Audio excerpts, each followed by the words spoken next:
from 3, one place that we will be, and we will definitely have action, is Holker Street, where this afternoon Barrow will be taking to the pitch in another of their pre-season friendlies. Their opponents today are Preston. Adam Johnson is already there, and I think has team news for us, Adam. Yeah, certainly do, Helen. It's a very warm welcome here to Holker Street for this afternoon, the first of their home pre-season friendlies. Of course, the last 2 games, both on the road, the 2-0 win against FC United, followed up by that 8-1 victory at Holker Old Boys on Tuesday night. Today, they make their first return to Holker Street since, of course, that final game of the League 2 campaign back on the 8th of May, the 1-0 defeat against Stevenage, which brought an end to last season, finishing 9th in the table. They're continuing their pre-season preparations today against a very strong Preston North End side. Both teams aren't expected to be going through the full motions in terms of this pre-season friendly today. So whereas in their last outings they were playing 2 different 11s and gave them 45 minutes each, today it's expected to be the first of their challenges, so to speak, where they are going to raise the intensity a little, and the players who are starting the game are going to get a bit of a prolonged period out on the pitch. For Barrow, they're starting with a 3-5-2 formation. Paul Farman is the goalkeeper. The back 3 of Rory Feely, Niall Canavan and Tyrrell Warren.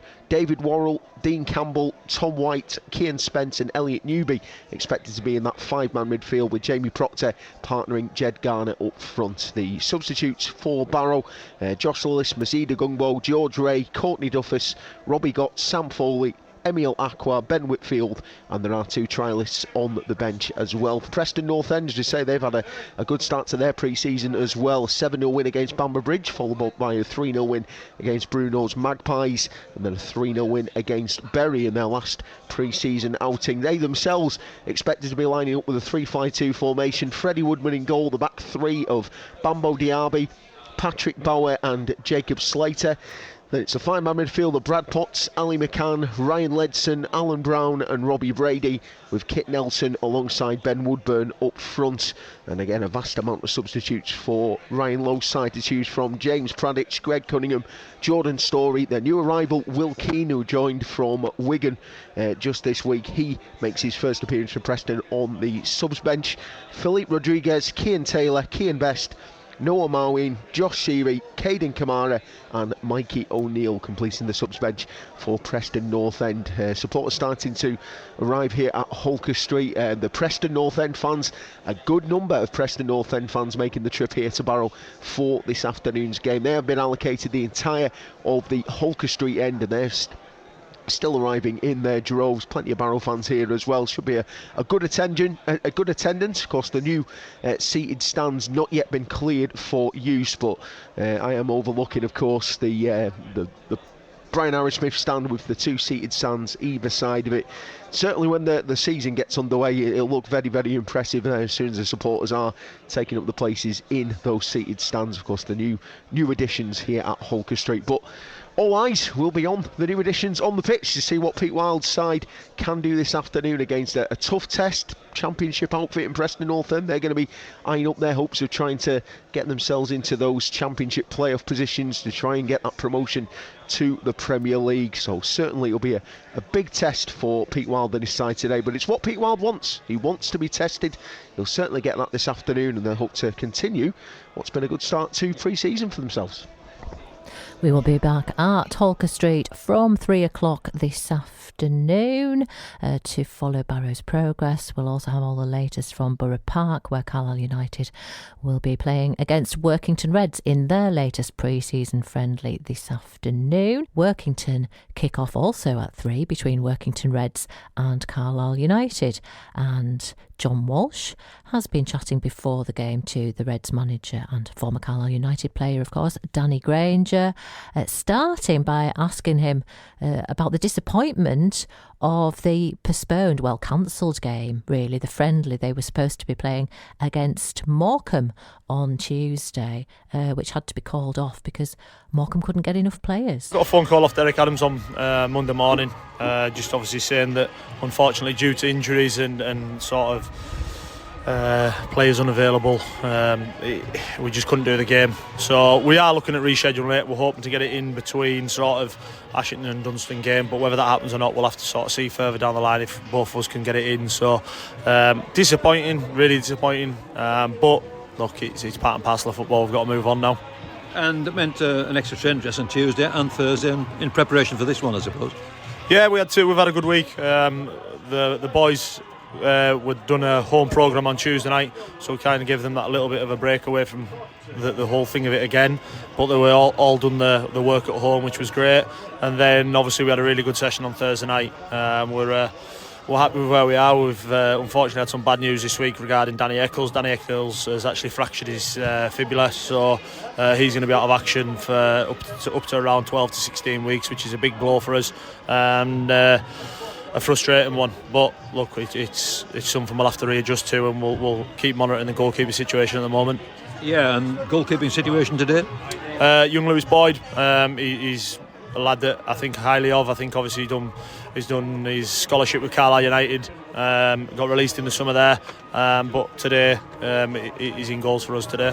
Yeah, and did he spell at Carlisle City last season? He did, yeah. He played a few games for Carlisle City last year, so he knows obviously the senior game and what's expected. So like I say, I've got full confidence in him today. And I think we're all looking forward to seeing Kofi Moore. Yeah, Kofi trained with us on Thursday night, done really well. I'm really looking forward to seeing what he's like with the team and how he can affect games. So, look, baptism of fire today, throwing him straight in against the League One team, but I'm sure he'll be fine. Will he be starting, or will you bring him on in second half? Are you going to change the side at half time?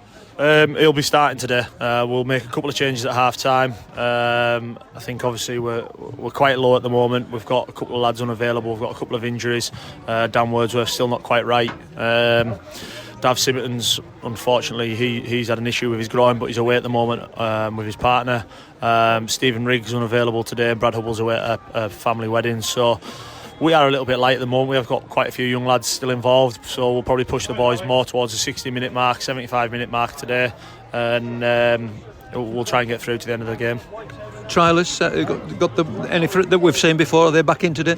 Yeah, we've got there's two playing today. One's away on holiday, and there's there's three that unfortunately we've had to sort of make a decision on them. One of the trialists, Hayden Tate, we've actually decided to keep Hayden on, which he'll come into the squad. He'll do really well, and he's a player that I think a lot of as well. So fingers crossed he can keep progressing, and he's one that we can keep developing and making sure that he can come into the first team at some point.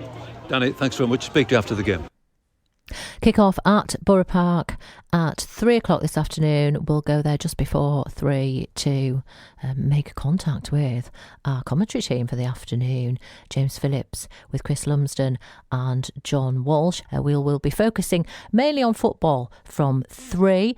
2 pre-season friendlies to entertain you with. We're going to sort of switch between the two. We'll just say hello again to Adam Johnson, who is at Holker Street, where Barrow entertain Preston North End for us this afternoon.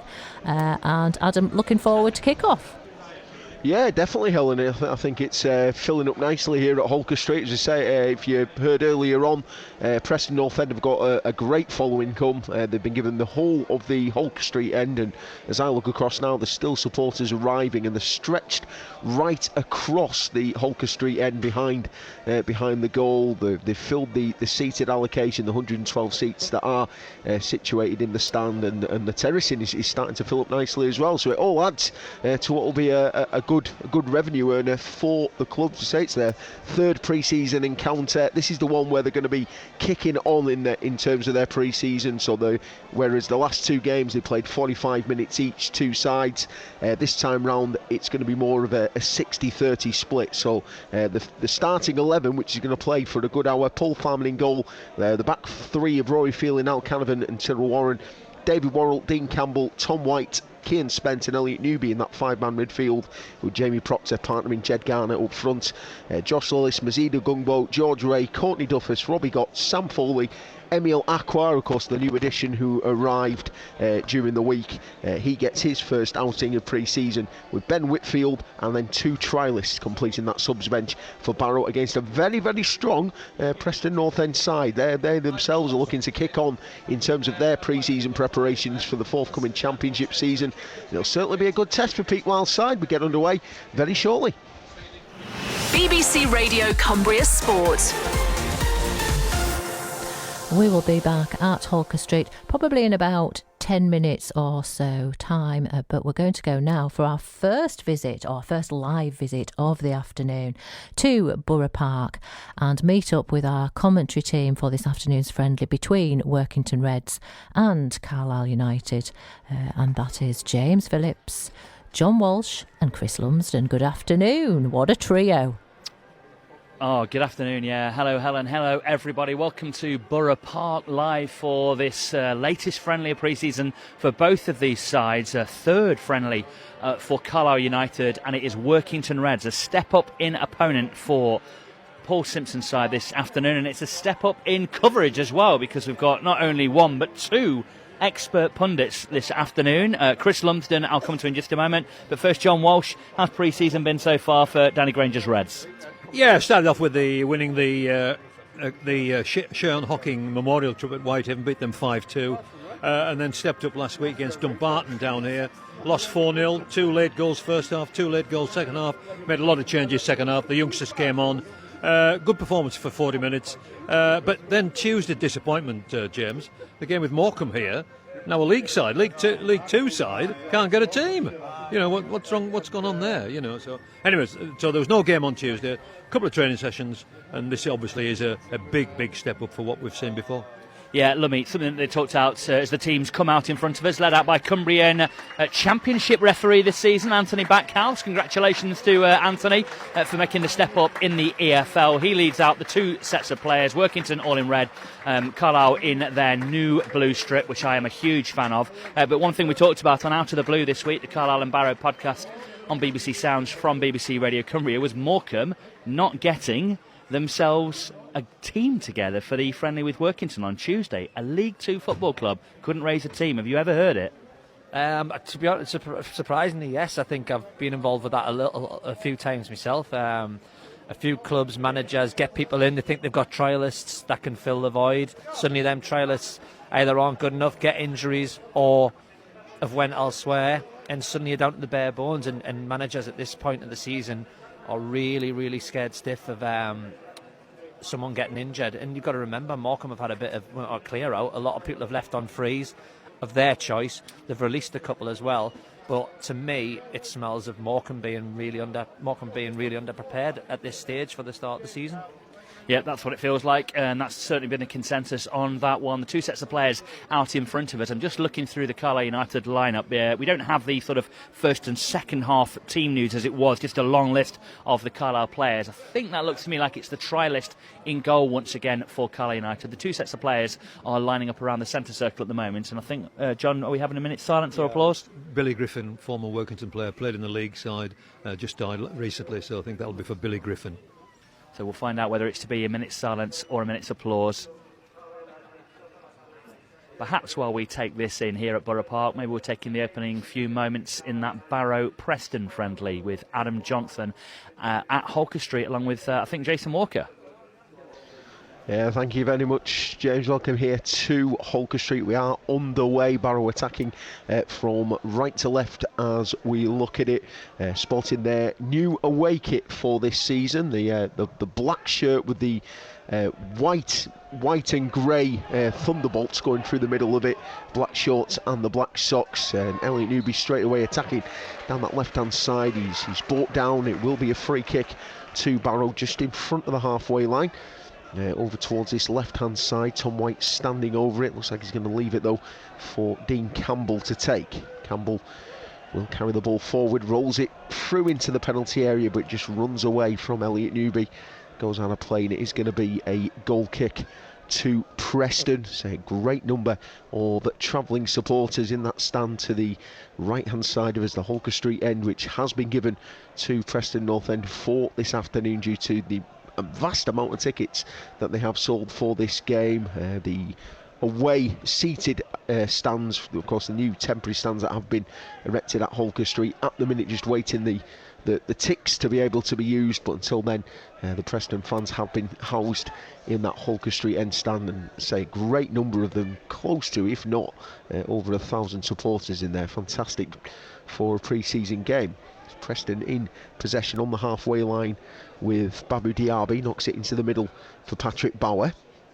Back onto the left hand side it goes for Jacob Slater. Barrow squeezing well, pressing Preston back into their own half. It's back now with Diaby on that right hand side. Back inside it goes again to Patrick Bauer, out to the left, and Jacob Slater carries it over the halfway line. Plays a short ball out to Brad Potts, and then it goes back again to Patrick Bauer. And Barrow really pressing well, taking good shape at the minute, keeping Preston very much at bay. That back five doing its job at the minute. David Worrell out on the right, Elliot Newby on the left, with the back three of Rory Feely, Al Canavan and Tyrrell Warren. As Preston again look to try and spring forward, but once again Barrow force them back into their own half. Into the feet of Babu Diaby. Diaby back out to Brad Potts, and Potts will try and feed a ball through, which is blocked by Elliot Newby. Comes to Cian Spence. He'll dribble it over the halfway line, then plays it back out to Elliot Newby on the left hand side. Back to Dean Campbell. Campbell tries to flick the ball through the middle, but in the end it runs through. It's going to be picked up by Ryan Ledson inside his own half, the Preston North End midfielder. Plays it out to Brad Potts, and Potts will spring a great ball forward out towards the left hand side, but will be ready, strays offside, and it is going to be a free kick to Barrow. 0-0 the scoreline here on BBC Radio Cumbria Sport. We've played 4 minutes here at Holker Street. Time to return though to Borough Park, Workington Reds against Carlisle United with James Phillips. Yeah, many thanks, Adam. It was a minute's applause here as Thomas Holy walks along in front of us. Just nobody can see in the press box because of his well-documented height. It's the trialist in goal then to start. We are underway, just 40 seconds into this game. The trialist in goal, a back three of Mellish, Huntington and Lavelle for Carlisle, as Gibson tries to nick the ball off the Workington goalkeeper, but they've managed to get themselves out of trouble. Nice play in the midfield here from Workington. Won back though by Moxon. Stabs it forward, looking for Gibson to get in behind. Flag goes up. Gibson shoots on his left. He's dragged it wide, and it's gone behind for a goal kick to Workington, but either way it's an offside. So in the midfield you've got Moxon, Guy and McCalmont, and then Jordan Gibson's playing just off Ryan Edmondson up front. Armour is the left wing back for Carlisle. Ellis the right wing back, fresh from signing his new contract. So that is the Carlisle team. John Walsh has got the Workington team. Yeah, trialist in goalkeeper, that's Lewis Boyd, who spent time at Carlisle United, Carlisle City on loan last season. Eddie Roxburgh, the new signing at right back, and Keelan Leslie left back. Finlay Wallbank, a new signing, and Sam Smith are the two centre backs. We've got Lewis Moore in midfield, youngster who's only 17. Coffee Moore, the new signing, is on the right side, he's playing on the left hand side to start with. Scott Alliston and Lewis Riley up front, and Connor Tinian in midfield. There you go, we'll go through the two teams. Goalkeepers had to come out here for Workington under a bit of pressure from Armour of Carlisle, but it's cleared well. The wind really catching it. We've had very heavy rain here at Borough Park in the build-up to this game, and the wind is quite high as well, as McCalmont gets on the ball, takes the shot on from range, taken very well actually there by the Workington goalkeeper. Very young, very small goalkeeper. The referee's just spotted something and not entirely sure what he's seen. Have you seen something? Just asking Walsh, is the goalkeeper Lewis Boyd? Lewis. Ex-Carlisle. Ex-Carlisle. Carlisle City on loan last season, had a few games there. Danny said in before the game that he knows about him, obviously, for his time at Carlisle, and thinks a lot of him. Slight in frame, he does look young, but he's made a very sharp couple of bits of use of the ball with his feet, and a good save from the snapshot there from McCalmont. Not quite sure what the referee spotted there, but anyway, we're back underway with Carlisle on the ball across the defence. Moxon plays it forwards. After it, Jordan Gibson is really going to work to try and get there. He might just get there now. He's given it up at the last as it crossed the byline there, and it's a goal kick to Workington. Goalless, 3 minutes in. Yeah, Gabe Breeze played for us last week against Dumbarton. It's well documented now, the two goalkeepers who've got problems. Jim Atkinson is in Brazil as we speak. He's been there for a few weeks now. And Danny Eccles has been confirmed as a broken leg. He'll be out for up to 16 weeks, so there is a vacancy for a second goalkeeper. I presume he's on holiday. He's not been taken hostage, your first choice goalkeeper. Well, the word was he was going backpacking, but I think he's going to be back. But will he be packing? Chris Lumsden alongside us as well, having a drink this afternoon. Why wouldn't you? Pre-season, I'm doing the driving. Who fetched you that out? Do you want to get name and shame? No, because people in Carlisle know who it is and they'll go, that's a lunatic. So You'll get in trouble, right? Workington on the ball in the midfield, trying to get out against Carlisle United. One back there by Callum Guy, as he so often does. McCalmont trying to get on there, but a strong tackle in there from Moore in for Workington Reds, out to the left-hand side. Decent pace here from the number 7. We'll get more about him from John Walsh in a moment, but Sam Lavelle comes over out the centre of Carlisle's defence, tidies that one up and clears down the line. It could be a throw into Workington, middle of the Carlisle half on the left. Yeah, Coffee Moore there on the left-hand side. He's on loan, just joined us. He's on loan until January, so we've got a good look at him. And he played for Oldham at Hyde last week. Does look lively. We're going to ask the Workington boss about him on Tuesday night, but we kept missing each other. He kept calling me while I was at one thing on Tuesday, and I kept calling him while he was at another, and we kept missing each other when I was in the studio as Carlisle were at Gretna. Ball in behind here, looking to release Carlisle down the right-hand side. Edmondson was right on the shoulder. He gets there to the right of the Workington penalty area, looking for a teammate, trying to find the number 10 in the middle. Nearly comes to armour on the edge of the box. Workington just about get away there as Edmondson got in behind. He went looking for McCalmont in the penalty area, Chris, and I think he sort of actually got it rather in between the two Carlisle men coming into the box. yeah, it's good work down the right, wasn't it? And sometimes they're the hardest passes, aren't they, when you've got a lot of time, and it was just a bit in between both, as you say, and that's what pre-season's about. I think these are the games where you get them sort of passes out of you. It's your decision making as much as your technique.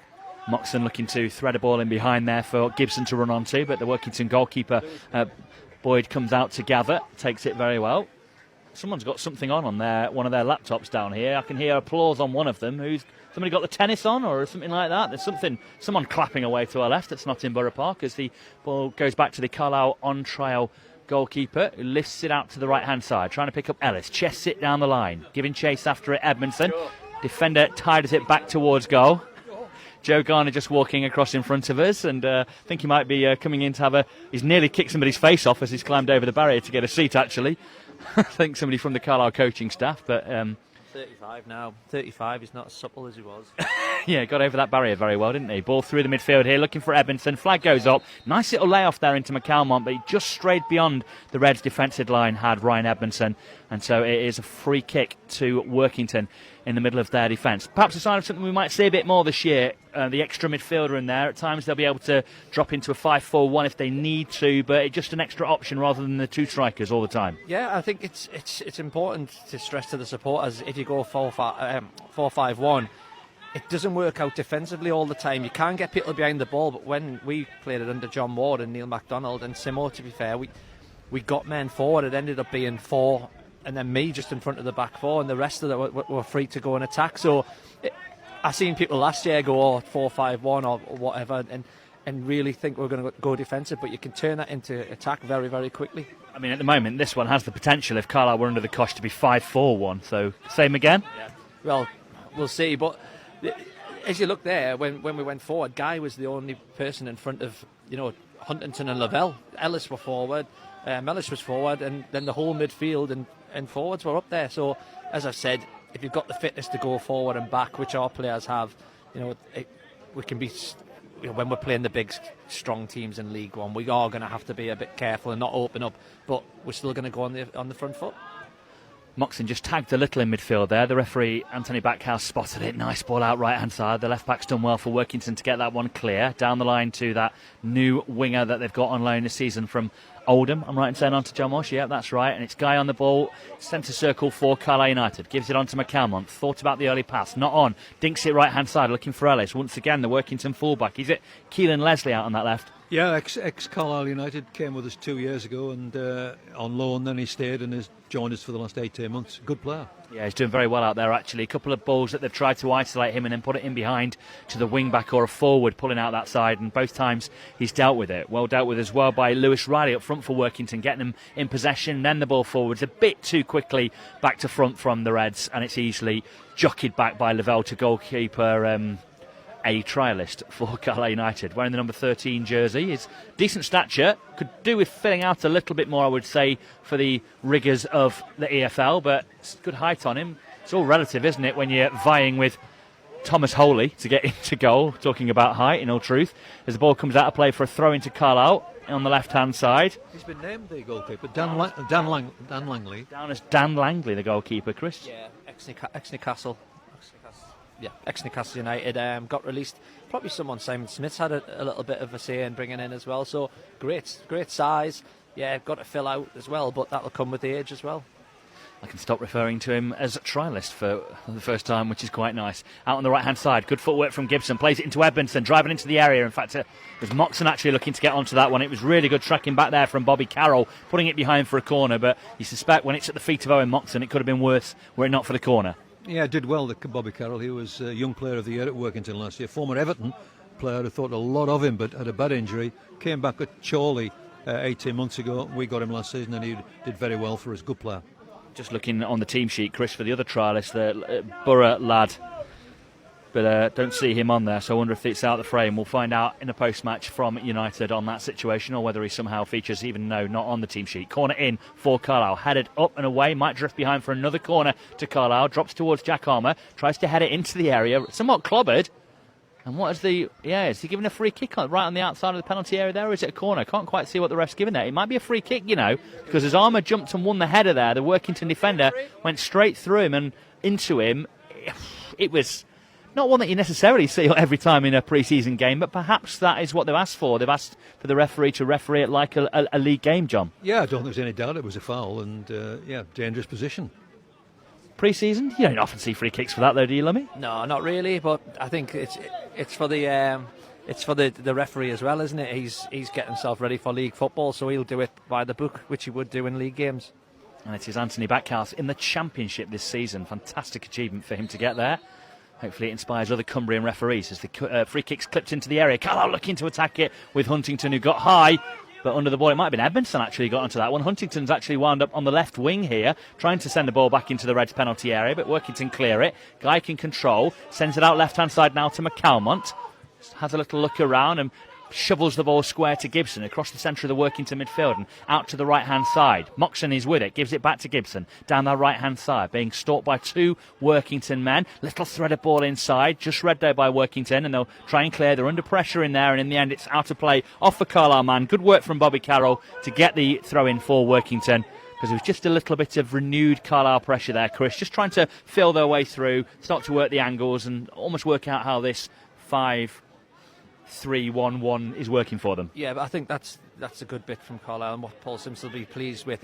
This kind of pre-season is, no matter what the opposition is, they're passing it there. He wants the shape, and he wants everyone to step on. He wants everyone to close them down, because as we've just mentioned, League One, they've got players that can pass you 3 passes and they're in on goal, which we've seen throughout the years. So it'd be very important for Moxon, really Guy, to set the stall of saying go, Gibson, Moxon, McCalmont in their faces, and that's what they've done there.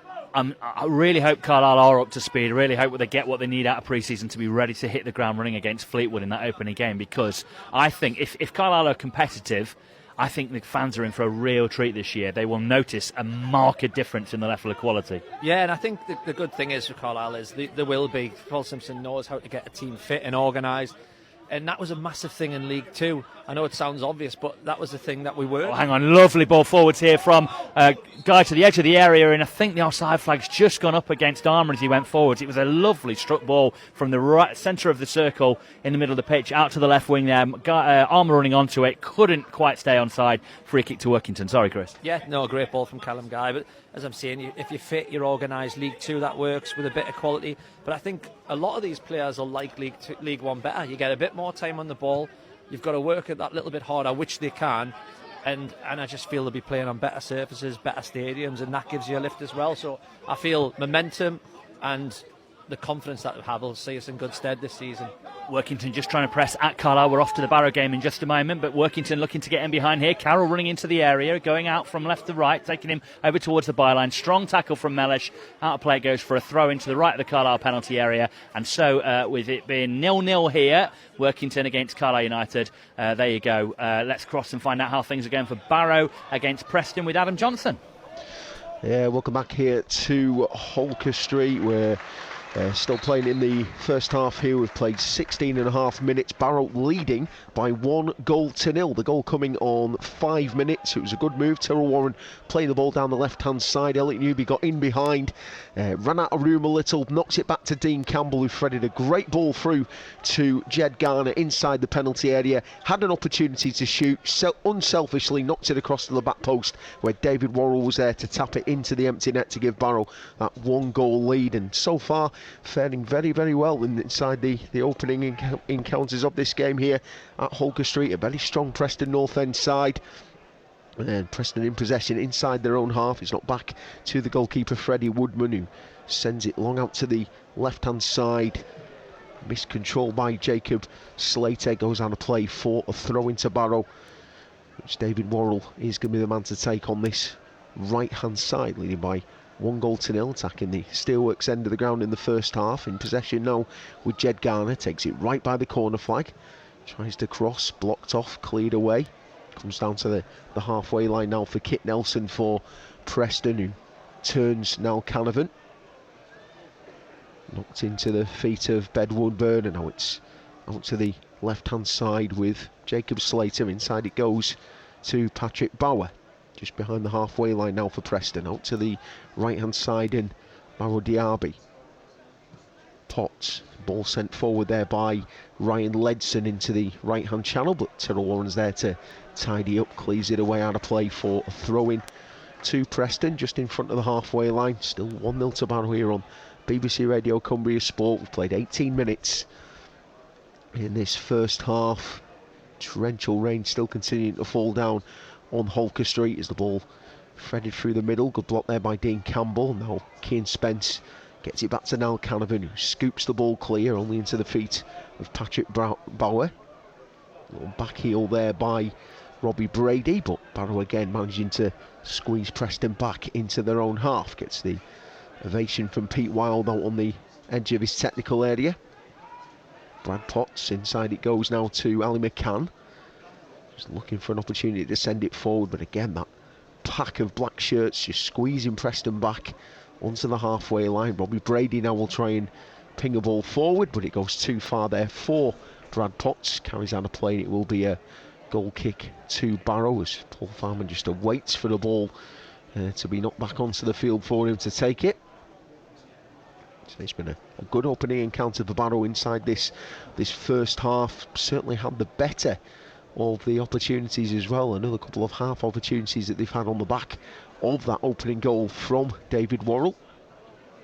And Paul Farmer now prepares to send the ball forward. As I say, Barrow wearing their new changed kit this afternoon, simply due to Preston not having their changed kit arrive. A problem with the suppliers. David Worrell has it on the right hand side, sends the ball forward. Jamie Proctor trying to get in behind. A good late challenge there by Patrick Bauer, knocks it out of play. It will be a throw in to Barrow over on the right hand side. Rory Feely preparing to take it, just chips the ball back up into his hands, dries the ball off with his shirt, and then prepares to launch that long trademark throw into the Preston penalty area. Now Canavan makes his way up. Jamie Proctor stood in good position, as is Jed Garner as well, as Rory Feely winds up, launches that throw into the penalty area, just drops down to the edge of the box. Jamie Proctor trying to win that first contact, but Preston managed to get it away. Tyrrell Warren as well to hold it up on the halfway line against Kit Nelson.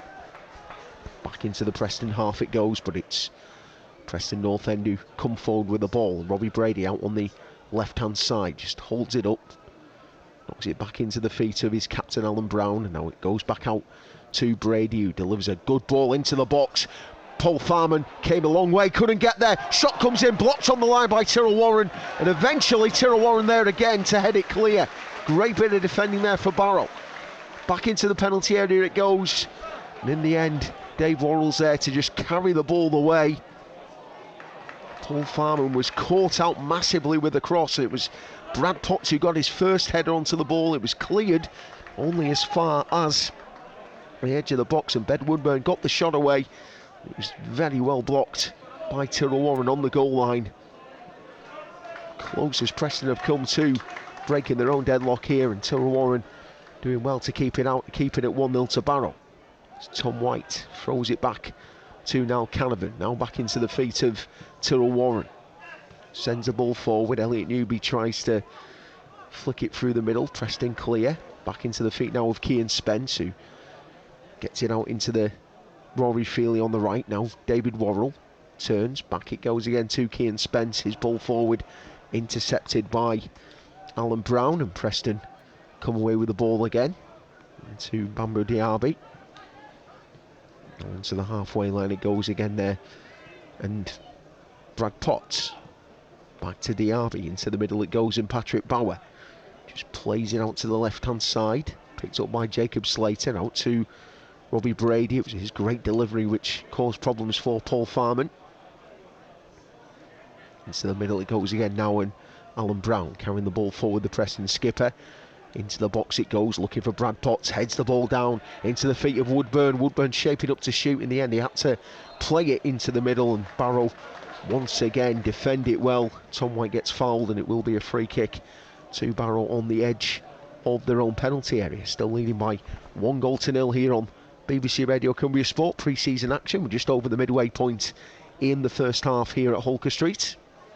It's a great crowd in attendance for the first pre-season friendly here. They've got 3 more on the back of this game. They face Blackpool next week, and then of course the home tie against Oldham on the Tuesday night after that, and then the final friendly before the opening game of the season at Tranmere, where they face the Newcastle under-21s. Preston in possession inside their own half. Again, Barrow doing well to force a mistake, and that was a horrific challenge coming in there by Bambo Diaby. He's going to go into the referee's notebook, and it is going to be a free kick to Barrow. Elliot Newby had got the better of him there. Diaby just dived in, nowhere near getting the ball, and it is a yellow card for the Preston defender, and it is going to be a free kick midway inside the Preston half. A central position, Dean Campbell with his bright orange boots positioning himself to take this free kick. Now Canavan makes his way up there. Jamie Proctor position right on the edge of the penalty area. Jed Garner there as well. Plenty of players for Campbell to aim for. Chips it right down the middle, and in the end it's claimed comfortably by Freddie Woodman in the Preston goal, who rolls it straight out to the left hand side. And Robbie Brady back inside it goes again now here for Patrick Bauer. Out to Bambo Diaby. Diaby into the feet of Brad Potts. Potts into Woodburn. Back it goes again now to Ledson. Now Slater out to Robbie Brady. Back it goes again to Jacob Slater. It was a bit of an awkward pass back, but Barrow unable to get anyone near to him to put him under the pressure. And that's back with Freddie Woodman in the Preston North End goal. Still trailing by 1-0. 25 minutes on the clock here in this first half at Holker Street. As ball knocked out again to the left hand side, and Jacob Slater into Robbie Brady, and again Barrow grouping well, keeping Preston back on the halfway line as Jacob Slater sends the ball forward, intercepted by Tom White. Now Dean Campbell just dances away from a couple of challenges, rolls it into the feet of Tyrrell Warren. Now coming down this left hand side for Barrow. Runs into a bit of trouble, still going well though Tyrrell Warren in the end. Got right to the edge of the penalty area before Bambo Diaby stepped across him. Now Preston have it back with the goalkeeper Freddie Woodman. Back to Bambo Diaby, has to go for a long switch out to the left hand side. Brought down under control by Jacob Slater. Dave Worrell there to intercept for Barrow. Now it's into the feet of Tom White, who brings it through the middle. Goes down under a challenge. Will be another free kick to Barrow in a good position. Right to centre. Just over the midway point inside the Preston North End half. So it is another good opportunity for Barrow to try and deliver this into the box. Try and force a bit more pressure on the Preston North End back line. We'll be heading back to Borough Park shortly. We'll just see how this free kick pans out here for Barrow. Again, plenty of plays up there for Dean Campbell to aim for. In fact, Dave Worrell has come across as well now, so if he fancies an opportunity to deliver, attendance has been confirmed with 2,026 for this afternoon's game. Barrow with a free kick. Dean Campbell backs away from it. It's going to be David Worrell who delivers it into the box, headed away quite comfortably in the end by Preston. Barrow, though, still with that opportunity to get it back into the penalty area. It's knocked into Kean Spence, back down the line, looking for David Worrell. Preston, though, will manage to get it clear off the back of David Worrell. Out of play for a goal kick to Preston. So we've played 27 minutes in the first half here at Holker Street. Barrow still leading by 1-0. Back to Borough Park. Workington against Carlisle United with James Phillips.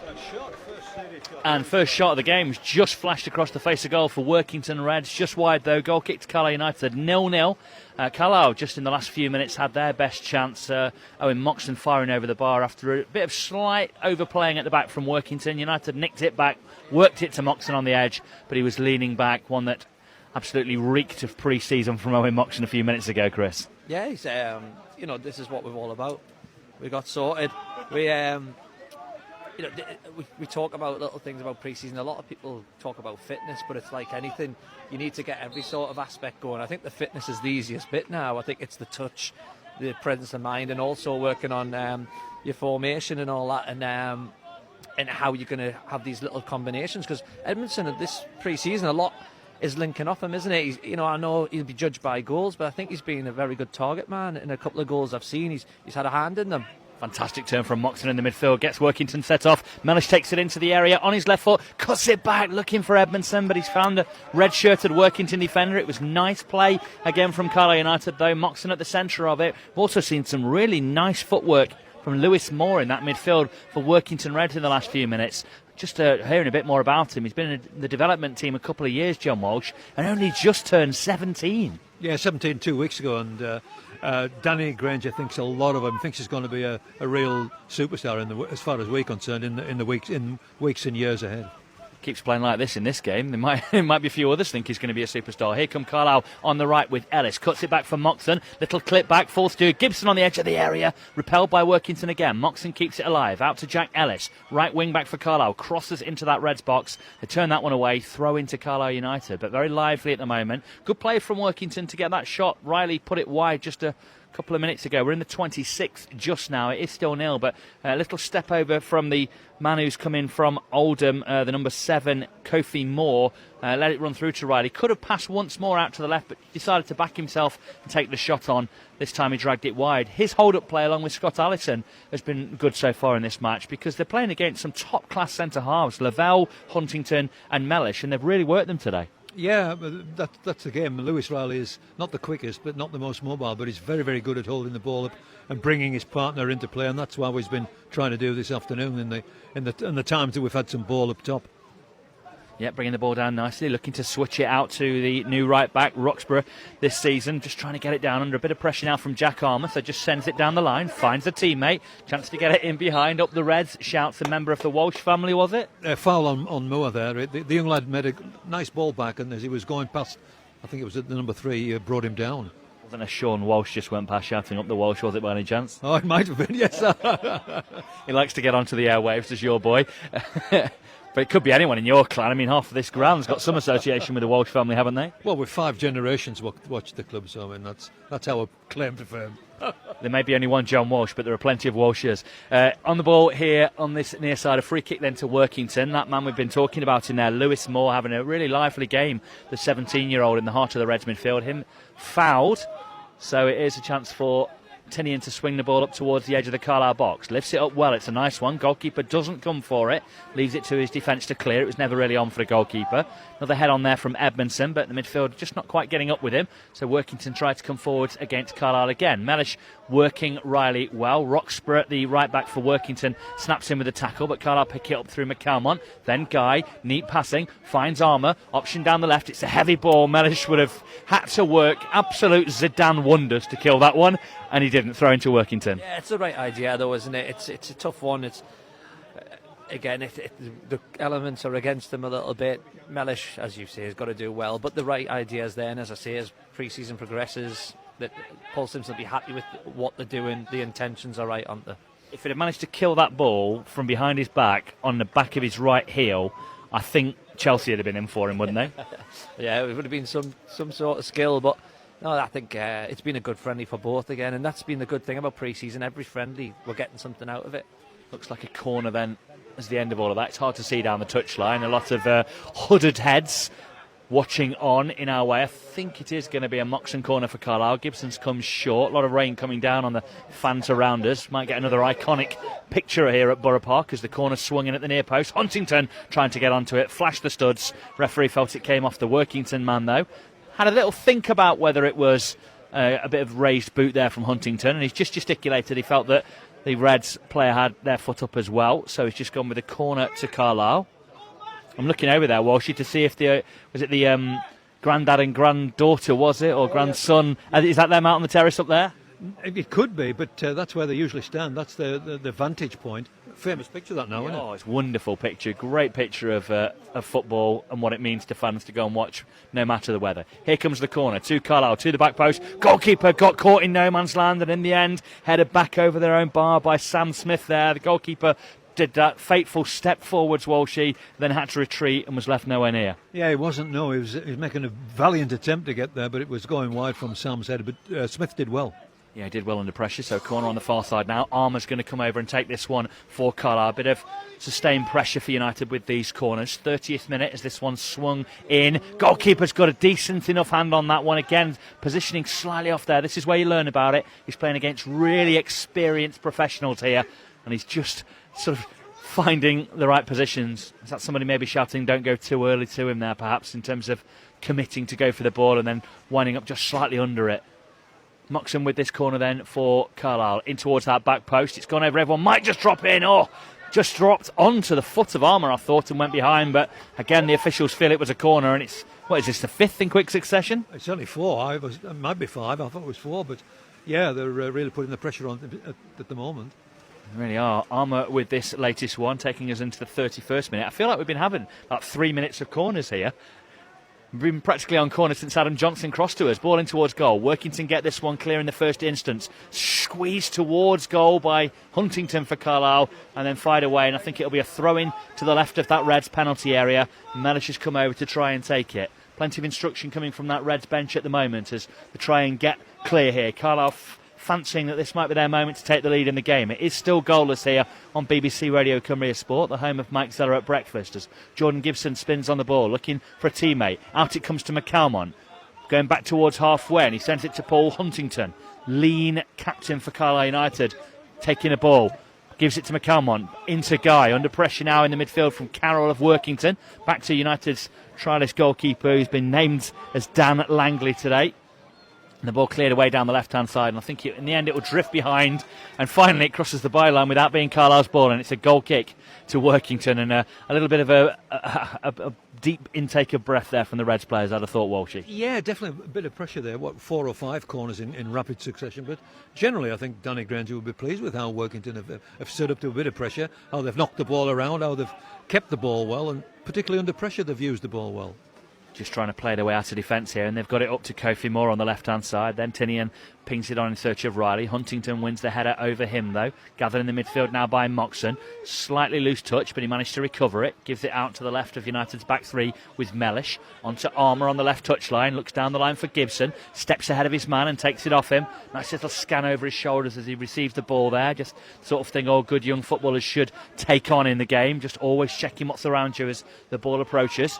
Workington win it back though. They pick it up in their midfield. There's that man Moore passing around the corner neatly again. Riley has it into the right back on this near side for Workington. Roxburgh played forwards in search of Allison. Mellish steps over the ball neatly and it drifts through to the Carlisle goalkeeper.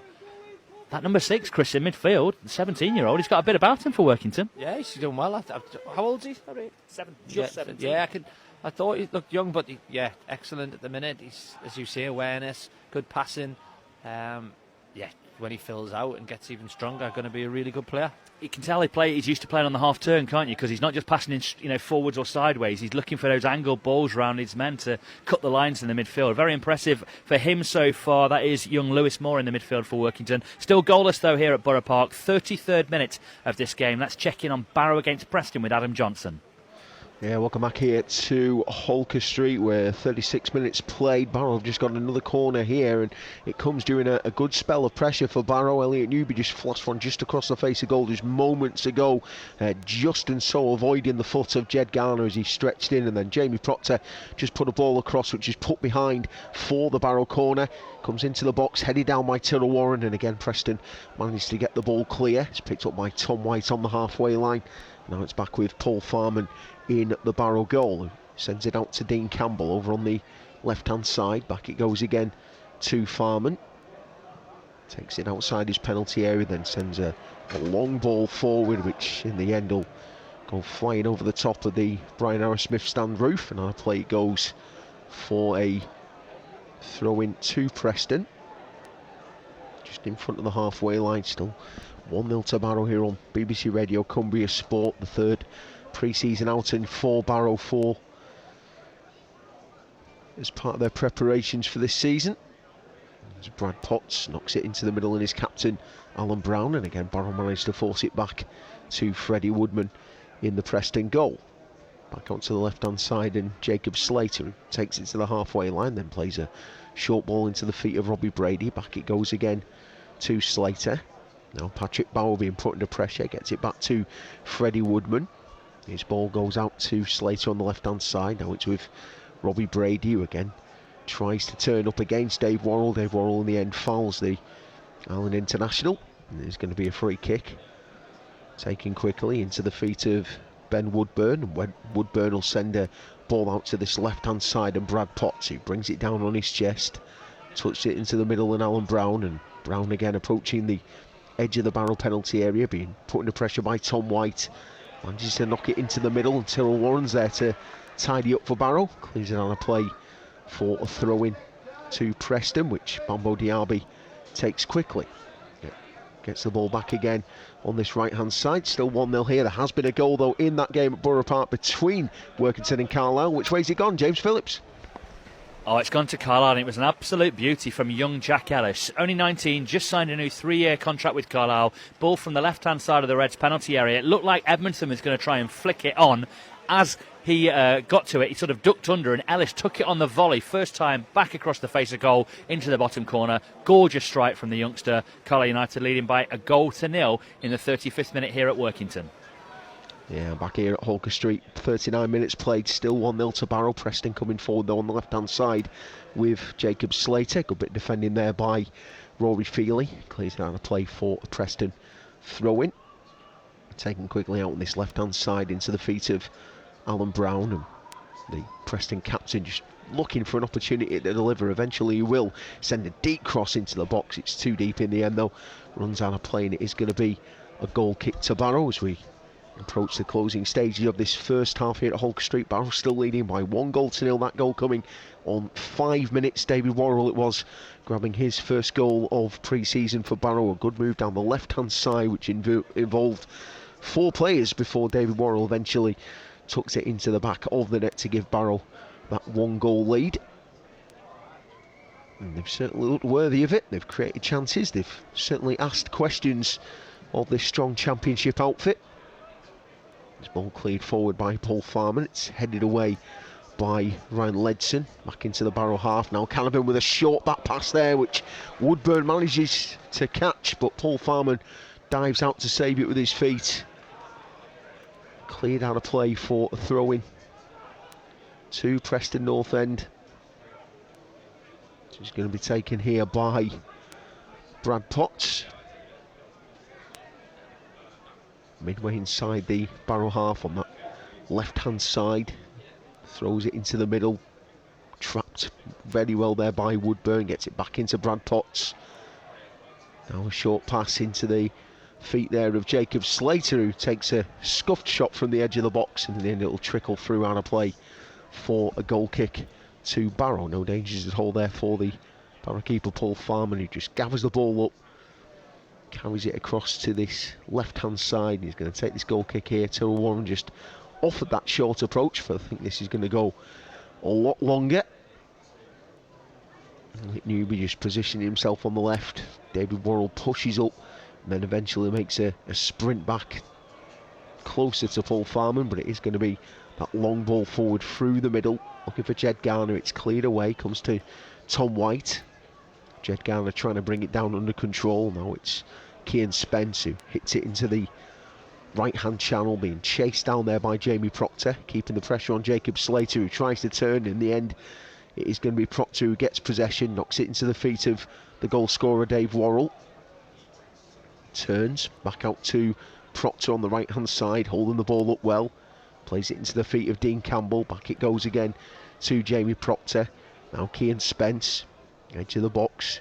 Back out to the right-hand side, ball forward, takes a nick off Jacob Slater, goes on a play for a Barrow throw deep inside the Preston half, and another opportunity for Rory Feely to come up from centre half, and he's going to be the man to launch this long throw into the box. Closing stages of this first half here.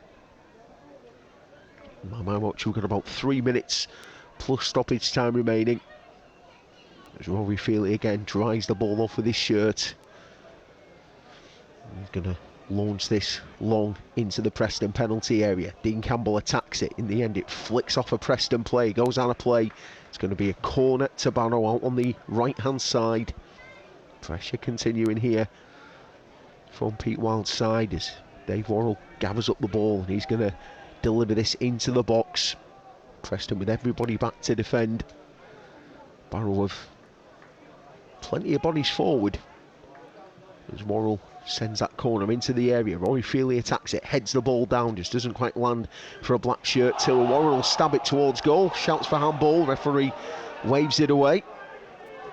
And Tom White now will just knock the ball back into the feet of Paul Farman, who instantly sends that long ball forward, looking for Jed Garner. Brings it down brilliantly on his chest, Jed Garner. Turns back to Jamie Proctor on the edge of the penalty box. Cian Spence outside him, into the feet of the midfielder it goes. Spence back to David Worrell. Worrell finds Jed Garner. Takes a good touch on the edge of the box. Tried to take on Ali McCann there, but it's a good stop from the Preston midfielder. Clears the ball away. Brought down by Rory Feely. Now David Worrell will hook it forward, but again Preston are able to clear the ball away onto the head of Niall Canavan. Minute and a half remaining. Preston coming forward again here with the captain Alan Brown, who's brought down. It's going to be a free kick to the visitors in a very good position. 30 yards from the Barrow goal, very central position here, and Robbie Brady, as you'd expect, standing right in position. He's going to fancy his chances from this range. Brad Potts as well, he's got a shot on him. Barrow going with a 5-man wall, I think, just getting themselves in position towards the edge of the penalty area, just and so stood inside the penalty box. But it is an opportunity here for Preston as they tick on to the 45th minute here now in this first half here at Holker Street.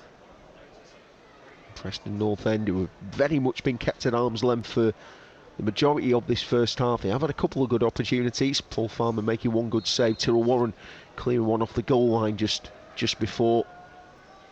But now a big chance here for Preston right at the end of the first half.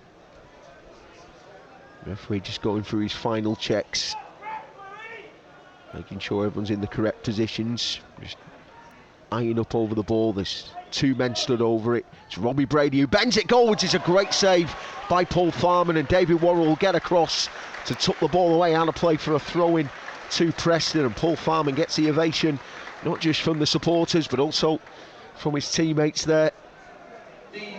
Great save. 2 minutes of time added on to be played at the end of this first half, with Barrow leading by 1-0. It's actually going to be a throw into Barrow as well. David Worrell managing to touch it onto a Preston player before it went out of play. Tyrrell Warren clears the ball forward, and it's actually carried out of play, so it is now going to be a Preston North End throw-in. Brad Potts, the man to take it, throws it towards the edge of the box for Ben Woodburn, hooks it into the penalty area, it just bounces across, comes to Robbie Brady on the edge of the box, a stinging strike which is blocked by David Worrell. Not back out again now here to Jacob Slater on the left hand side. His ball forward cut out by Cian Spence, shot from distance from Ryan Ledson is blocked. Barrow tried a quick counter there, but Preston do well to clear. Tyrrell Warren onto Elliot Newby now, and his ball into the middle for Jamie Proctor just runs away, and eventually a foul results in a free kick to Preston on the halfway line into the final minute of the 2 additional. And Preston coming forward now with Robbie Brady over on the left hand side. Good defending again there from Barrow, but Preston will pick it up with Kit Nelson. Switch across now, and Bambo Diaby will chase it down, carries it towards the edge of the area as another burst of rain starts to fall heavily on Holker Street. Barrow again managed to clear the ball away for a Preston throw deep inside the Barrow half. Brad Potts with the ball in hand, he's going to be the man to take it. 7 seconds remaining. And we'll throw into the box for Alan Browns. Good defending there by Tom White, and now Elliot Newby will clear, and the referee will put the whistle to his lips to bring an end to the first half, and the Barrow players going off to rapturous ovations from the Barrow support in attendance here at Holker Street, because they lead at the break against the Championship outfit. David Worrell, the goal scorer, on 5 minutes. It came after a great move down the left hand side with Tyrrell Warren finding Elliot Newby in space. He flicks it on to Dean Campbell. His threaded ball found Jed Garner in the box, who unselfishly put it across to the back post for David Worrell to tuck away his first goal in pre-season for Barrow. And they very much fared themselves well in this first half. Just a couple of good chances for Preston. Paul Farman having to make one save to deny Ben Woodburn just moments ago. And then earlier in the first half, a header from Brad Potts finding Ben Woodburn in space. His shot cleared off the line by Tyrrell Warren to keep it at 1-0 to Barrow. But certainly a good first half for Pete Wild's side. They go in at the break against Preston North End, leading by 1-0.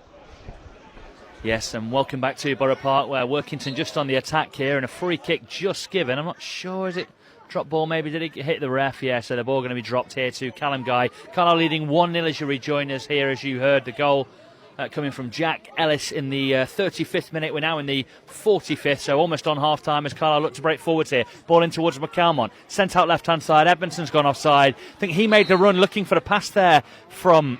I think that's a bit much, that, from Armour there, giving a bit of stick there to Edmondson. He made the run, but the pass went into McCalmont, so he'd already gone offside because he was expecting the ball, Chris. Yeah, I think that they're just having a word there to do everything quicker, but... Yeah, you're right. Sometimes when you look at people having a little word with each other, you can analyse it and see who's being harsh or who's being not. But it's good to keep having them conversations. Be a bit of a moaner, which I was myself. 2 minutes of time added on at the Barrow-Preston game. 10 seconds added on here at Borough Park, where it is Workington 0, Carlisle United 1. At the interval, Ellis with the best moment of quality, but since that, header just over the bar from Ryan Edmondson for Carlisle, and McCalmont forcing a save of sorts from the goalkeeper. Made a bit of a meal of it, the goalkeeper, but did get it over the bar. So the 3 best chances really falling Carlisle's way, and they've taken one of them, Chris. Yeah, they've got the win behind them as well, so it's been a tough half for everyone involved. But keeper's done well, saved what he's had to, but some vicious corners going in, which is quality by Moxon and Armour. As I said again, another great workout for both teams and a decent game considering the conditions. What have you made of Lavelle at the back, one of the recent signings? No Danny Butterworth today, he's not involved in the matchday squad, but Lavelle has been in that back line in bright orange boots. Yeah, defenders, bright orange, but it's changed the world now, hasn't it? But no, we've not had to mention him or Huntington or Mellish really, have we, in a defensive unit, so that means they've done well.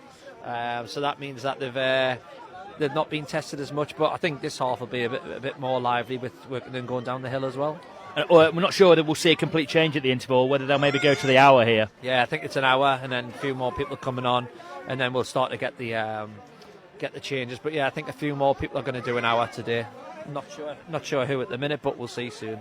Yeah, those who yet to be involved: Thomas Holy, Joe Garner, Taylor Charters, Jaden Harris, Corey Whelan, Jack Robinson, Max Kilsby, Dylan McGeoch and Ben Barkley for Carlisle, who may only get 15 minutes but can expect more of a share perhaps on Saturday when they travel to Gateshead to play the Newcastle under-21s. John Walsh with us as well. Walshy, I thought, 1-0 down, but still a really good first half from Workington. They'll be very happy. Yeah, Danny will be very, very happy with that. I think Workington, I think the one thing we haven't done is create chances, and we've done all our best work in our own half, really. passed well when we've been needed to, got out of trouble through playing football, looked good doing that. But we need to get more people forward and put a bit more pressure on. That'll be the one thing that Danny won't be happy with. That we haven't created a lot, and when we've got into the final third, we've just had the one shot. Lewis Riley, that shot. But there's been some good points. I mean, we've talked about Lewis Moore, the youngster, 17, a fortnight ago. He's looked good in midfield. He's looked comfortable. He's used the ball well. And there's been one or two others. The two new boys, the right back, Roxburgh, the centre back, Wallbank. They've looked cool and they want to play football, which is how Danny wants to play. And a lot to feel pleased with in that first 45 minutes. Did you just say Eddie Roxburgh looked cool? Cool, yeah. Okay, yeah, no, I just wanted to make sure. I also thought it was noticeable that Danny Granger's got them really working on playing out, even though it's putting them under pressure. There's a tactic behind that. People think it's madness, don't they? But if you get out, the teams are pushed up and there's space in behind them. That's the tactic. In an NPL Premier, Workington will undoubtedly have to play a touch more football than they will have got away with in NPL West. Yeah, it's a way that Danny's... Well, when he came here 3 years ago, that's the way he wanted them to play. It did frustrate some of the fans. They like to get it forward quickly. And there's a time when you have got to move it quickly, but that's the way he wants to play. And Danny always says, I don't mind them making mistakes as long as they're playing that way and learning to play that way and doing it that way. That's the way he'll be happy with the way they've performed. We saw the one thing though, young Lewis Keelan Leslie got played into trouble through playing at the back, and Carlisle were almost in, but he will say that's okay. That's the way we want to play. And not every opponent will be quite like Carlisle United. So there you go, at the interval here at Borough Park. It is. I don't know how you can have this when one team's winning, but it's a good effort from both sides. Both sides will be happy. But at the interval, Helen, it is Workington 0, Carlisle 1. Let us head back now to Holker Street at 2 minutes, nearly 3 minutes past 4 o'clock for the second half of one of today's featured friendlies. This features Barrow and Preston North End, and the players are emerging for the second half, watched by Adam Johnson. Yeah, thank you, Helen. Welcome back here to Holker Street. There has been a couple of changes made by Preston during the half-time break. Unsure on the players who have gone off, but we can see that Jordan Story has come on for the second half. Mikey O'Neill is also there as well, and Kian Best has also come on during the half-time break. Barrow unchanged during the interval, so just run you through that Barrow lineup again. It's Paul Farman in goal, the back three of Rory Feely, Niall Canavan and Tyrrell Warren, David Worrell, Dean Campbell, Tom White, Cian Spence and Elliot Newby in that midfield with Jamie Proctor alongside Jed Garner. Barrow expected to be making wholesale changes after the hour mark here at Holker Street, still leading by 1-0. That goal coming by David Worrell just 5 minutes in to the game. A good team combination goal with Worrell in the end providing that final finish. As Preston come forward now with Best knocked back out to the left and Robbie Brady. Back it goes again to Kian Best. It looks as though a slight tweak maybe to the system for Preston as well at half time. Although maybe Alan Brown has just dropped into centre half momentarily as Best knocks it back inside again to Alan Brown. Comes Cian Spence there to intercept. Now it's with Jed Garner for Barrow. Again, possession given away and it's held up by Mikey O'Neill. Knocks it into the feet there of Ryan Ledson. Now Woodburn back again to Ledson, who switches the ball out to the left hand side looking for Robbie Brady, who's got in a good position for Preston. Plays a low ball into the box, cut out well by Rory Feely. His clearance goes on a play for a Preston throw in deep inside the Barrow half over on this left hand side, and it's the Allen International Robbie Brady that takes it, throws it to Alan Brown. Back it goes again to Brady, back to Brown over by the corner flag. Goes on a play for another Preston throw-in. Early pressure inside this first half from the visitors, trailing by 1-0 here at Holker Street. Ball thrown down again and it's picked up once more now by Robbie Brady right by the corner flag. Touched into Mikey O'Neill, and a little slip there from Cian Spence gives O'Neill the chance to get into the box. Good defending in the end though there from Barrow, first of all to put the pressure on Ben Woodburn before he could pull the trigger. Goes back out to the right hand side and Preston coming forward with Brad Potts Plays it into the feet of the second half substitute John Story, but again Barrow are able to clear the ball away. Preston get possession back again, and it's Ben Woodburn inside the Barrow half. Good work there by Cian Spence tracking back, and Barrow have it now with David Worrell inside their own half. Worrell back to his goalkeeper Paul Farman, who sends a long ball forward, bouncing through, and Elliot Newby now will take advantage there of Preston being slack at the back. Dean Campbell back to Elliot Newby. Terrora makes a run on the overlap. Newby's ball forward is cut out though by Preston, and now Brad Potts will carry the ball away here for the visitors. Just a couple of minutes into this second half, Barrow still leading by 1-0. This ball goes on a play for a throw-in to Preston North End. Play's gone underway at Borough Park as well, so we're taking a bit of commentary from there. The opening exchanges of the second half, Carlisle United leading at the break against Workington with James Phillips, Chris Lumsden and John Walsh. Yes, many thanks, Adam. Welcome back to Borough Park. Second minute of this second half. McCalmont just chopped down in the midfield there. Carlisle agreeably playing on while he's writhing around on the floor. A bit of an impact one there. I suspect sore for a moment, but he'll be all right. Moxon has gone off. He was stretching his groin at one point in that first half after a late tackle on him, so I hope he's all right. Jaden Harris has come on in the second half. The only change for Carlisle, who lead by 1-0 here and there. On the attack with Edmondson just pulling off his man, edge of the area. Passes into the midfield for Callum Guy. I'll go through the Carlisle lineup in just a moment as they pick out Gibson here on the left. Slid in behind. Chance for Mellish. Thunders it across into the middle of the goal, and it's rifled into the roof of the net by Alfie McCalmont. The number 10 for Carlisle United arriving at the right moment there. The keeper actually did well to save Mellish's drive from the left. It was neat passing from Carlisle. Couldn't keep out McCalmont though. 48th minute. It's Workington at 0, Carlisle 2. Yeah, well done, McCalmont. As a number 10, that's what Sim will want. He'll want people in the box. He'll want people at 6-yard box, filling it in. Anything that comes off the goalkeeper, the keeper's made a save, it's bounced out, and he's just Johnny on the spot, smashes it in the roof of the net. Yeah, one of those that it feels like at times in the season, Chris, they don't go your way. They fall to a defender rather than one of your players. But McCalmont couldn't believe his luck there. Yeah, exactly. But, let's give him credit. He's got in that box. He's made sure he's cut up a play, and he's made sure he's followed in and been alive to it.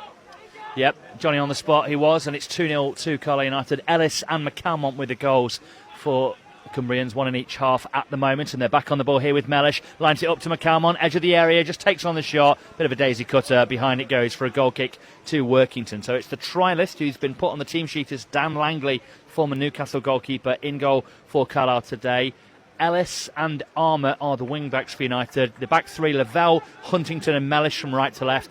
The midfield is Harris and Guy sort of deep, and then Carlisle nick it here as Workington tried to pass out. Edmondson trying to keep possession of the ball. Ellis does to Guy, out to the right-hand side of McCalmont. Neat footwork keeps him away from the Workington defender. Back into Lavelle. He plays it forwards. That's a good pass up to Ellis on the right-hand side. Nice footwork from him, trying to open up space. Passes inside, finds Jordan Gibson. He just drives into that penalty area, looking to ride the tackle, trying to find the angle for the cross. Steps over the ball, right to the penalty area, feeds it to Ellis. Can't quite get past his man, looking to pass inside. Gives it to Callum Guy, picked off though by Workington, and they'll bring it away down the left-hand side with Mugalula. Lewis Riley steps over the ball. Workington get possession back. So central striker for Carlisle is Ryan Edmondson, and McCalmont and Gibson are sort of pushing up onto him out of the midfield when they can on the attack. Mugalula came on for Workington. Obs Mugalula in the first half due to a knock. Who was it who went off? Yeah, Scott Allison went straight down the tunnel as well 5 minutes before half-time. We were just wondering whether he'd taken a knock. Nothing was obvious, but he's had a few injury issues over the years, Scotty. Kieran Casson, has he come on in the second half as well? Yeah, Kieran Casson's on, yeah. Maybe for the young lad, actually. He's come on for Lewis Moore, that's correct, yes. It's Bobby Carroll in the midfield along with him. In fact, I'll let you just give us the whole lineup, actually, Walsh. 1 second, and so just go back to the Carlisle goalkeeper. He's just taken a touch. You want to get your reading? Oh, you got your reading glasses on. Here we go. We're ready. Yeah, it's just the two changes. One of them was made just before the half-time interval, where Obs Magalula came on for Scotty Ellis, and now we've got Kieran Casson on in the second half. He'll be playing in the centre of midfield in place of the youngster Lewis Moore, who did really well first half. That's the only change from the side that started. Here we go, Gibson on the ball, trying to get in behind here for Carlisle United. Good tackle from Leslie. Keelan Leslie did very well there. The former Carlisle contingent gets it out to Magalula here on this left-hand side for Workington. Played off Ellison for a throw-in to Workington. 6 minutes into the second half, 51 on the clock. Carlisle leading by 2-0. First half Ellis and then McCalmont just in the last couple of minutes following in off the Mellis shot, which was saved well enough by the goalkeeper, but he could just block it basically and hope it fell to a man in red, but it didn't. It fell to McCalmont in blue, who made it 2-0. The goalkeeper gets it clear upfield. That's a nice take actually from Kofi Moore, the youngster on loan, was left winger in the first half, sort of playing as an inside forward, and now an out-and-out winger out on the right-hand side, the number 7. The ball's hit the referee again there. That's the second time in this game, you know.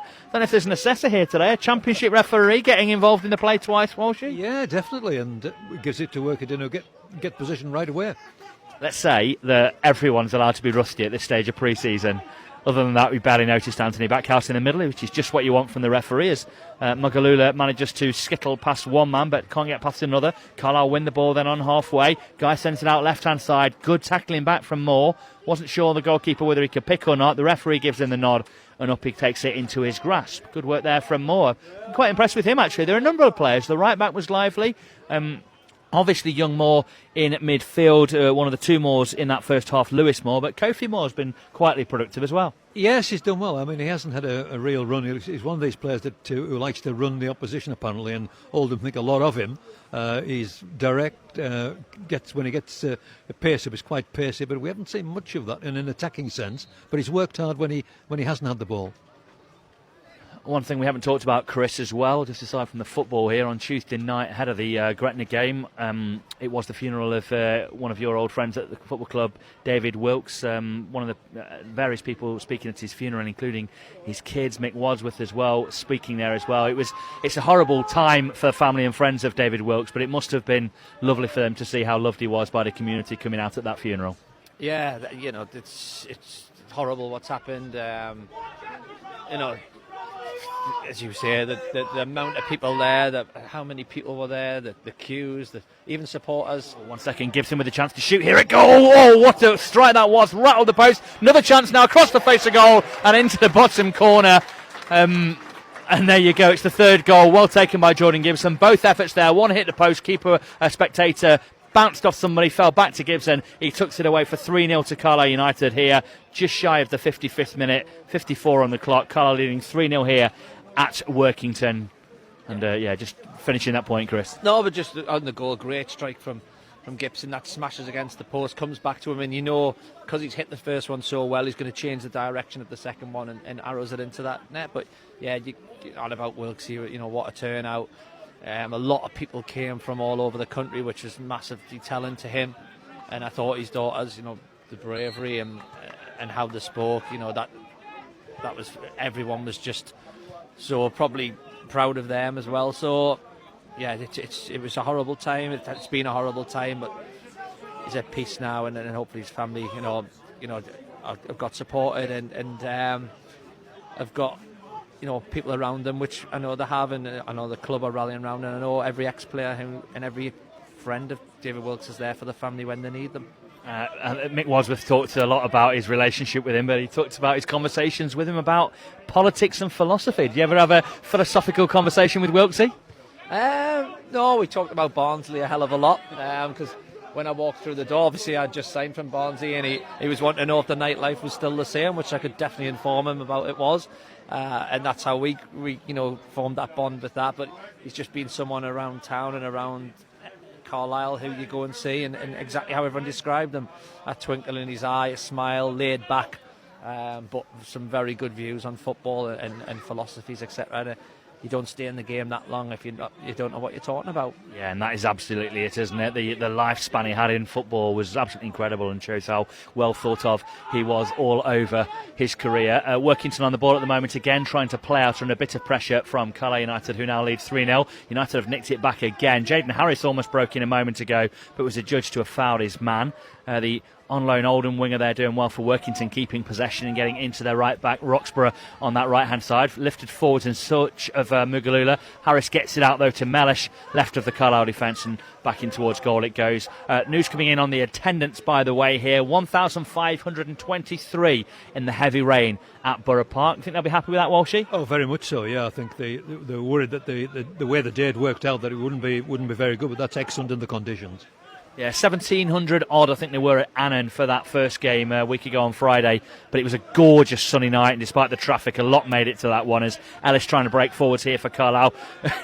Lewis Riley's trying to foul everyone, and he's got a big smile on his face there. He'd had a go at Ellis and then at Gibson, couldn't foul either of them, but he came away smirking. Yeah, and I no disrespect to him, that no matter, people go on about could you make it in football, could you do this, and the lads trained hard, he's at a good level, but these are the little things. That's his smile of, you know what, that's the difference. That is the difference, and that's where, you can get out of quick situations, you use the ball well, you make the right decisions, and that's why he's having a little smile at it. Oh, hang on a second, here comes Harris for Carlisle, sends the ball out left hand side, chance for Armour to cross, first time into the box. He's got a bit too much on that one, not quite right, didn't take the touch, just chose to go first time, and it goes behind for a goal kick. You often hear of footballers, Chris, coming towards the end of their career say, I knew it was time up for me when I couldn't even foul them, let alone tackle them. Yeah, but I think when you're coming towards the end of the career and you got the ball in a tight situation, you can use it, you move it. It's, as you say, it's the running that it's the running in the legs that go first.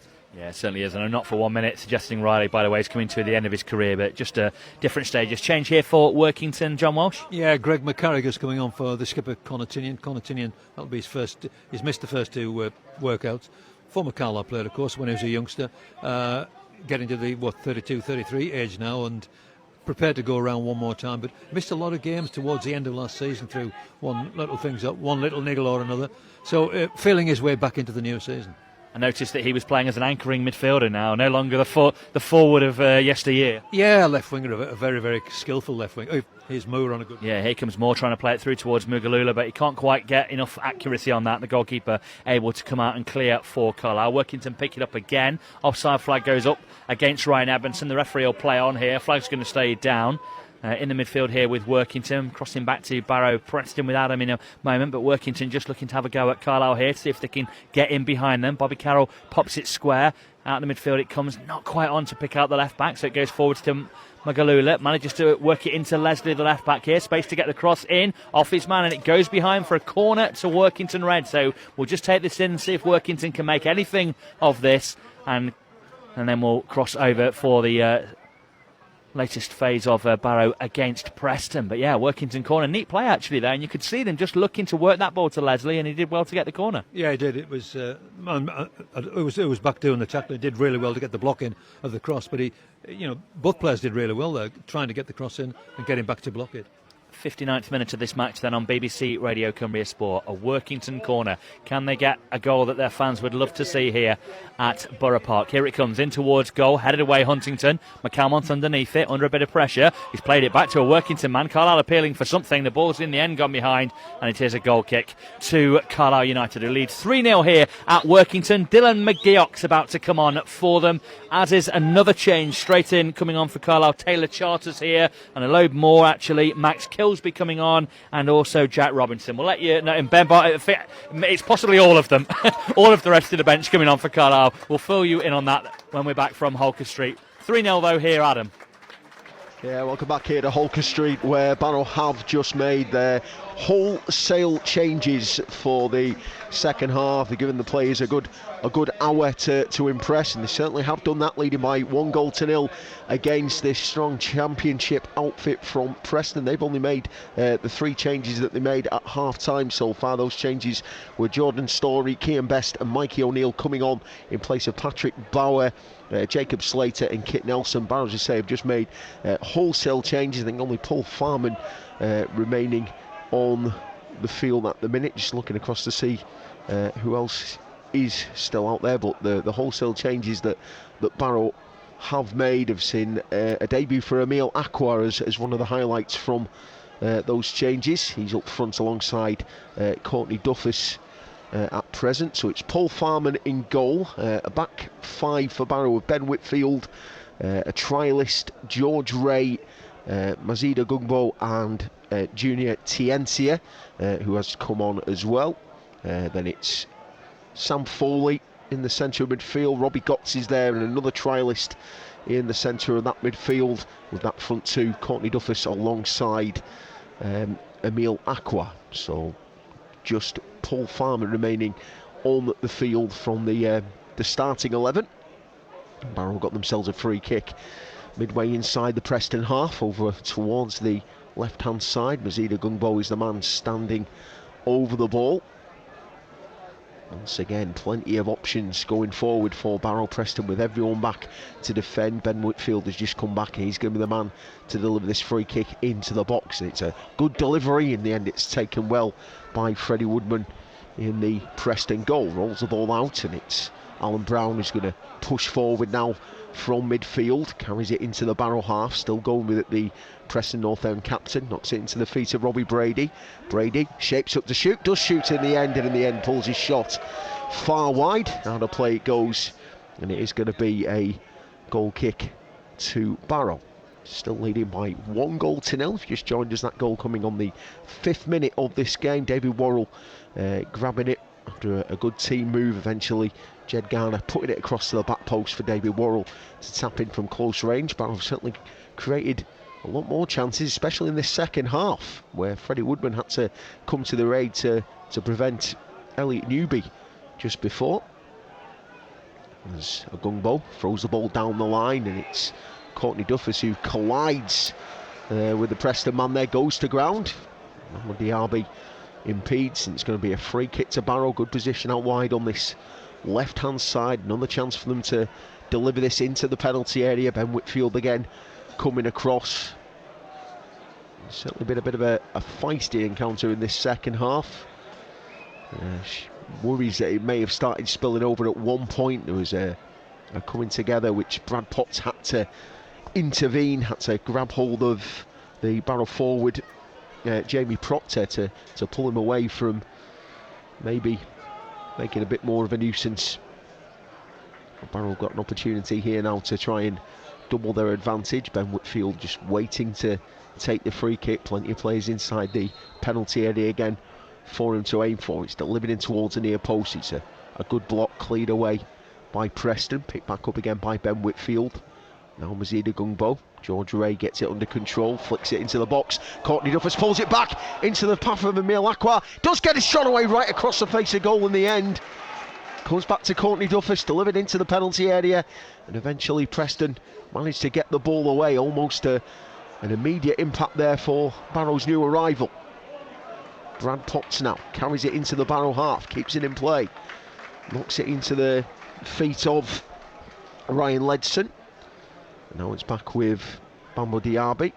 Preston themselves preparing another couple of changes on the touchline as Sam Foley gets his foot in there on Ali McCann. Preston they'll get possession back on the halfway line. Brad Potts. Now it's into the middle again here now for Ledson, who feeds the ball forward. Good block there by Tiencia. Gungbo dives into a challenge, and Barrow win possession back again. And certainly starting to get feisty out there in the middle of the field as Mikey O'Neill goes into a challenge there with Mazida Gungbo, and it is going to be a free kick to Barrow. And Preston now will be making those two changes. Just waiting to see who one of them is. I think Ryan Ledson is one of the changes. He's making way, and Bambo Diaby is going to be the other man to exit the field.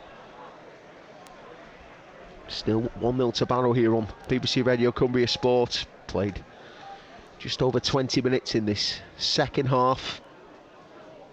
Well, Barrow still leading by that David Worrell goal. Free kick to be taken. Tiencia sends a long ball forward. Onto the head of Greg Cunningham. His header though lands back down at the feet of Aqua. Just couldn't quite get the shot away. Eventually Brad Potts will slice his clearance out of play up and over the Holker Street end roof. And it is going to be a Barrow corner, which Ben Whitfield prepares to take. Preston have introduced the experienced Greg Cunningham into the mix.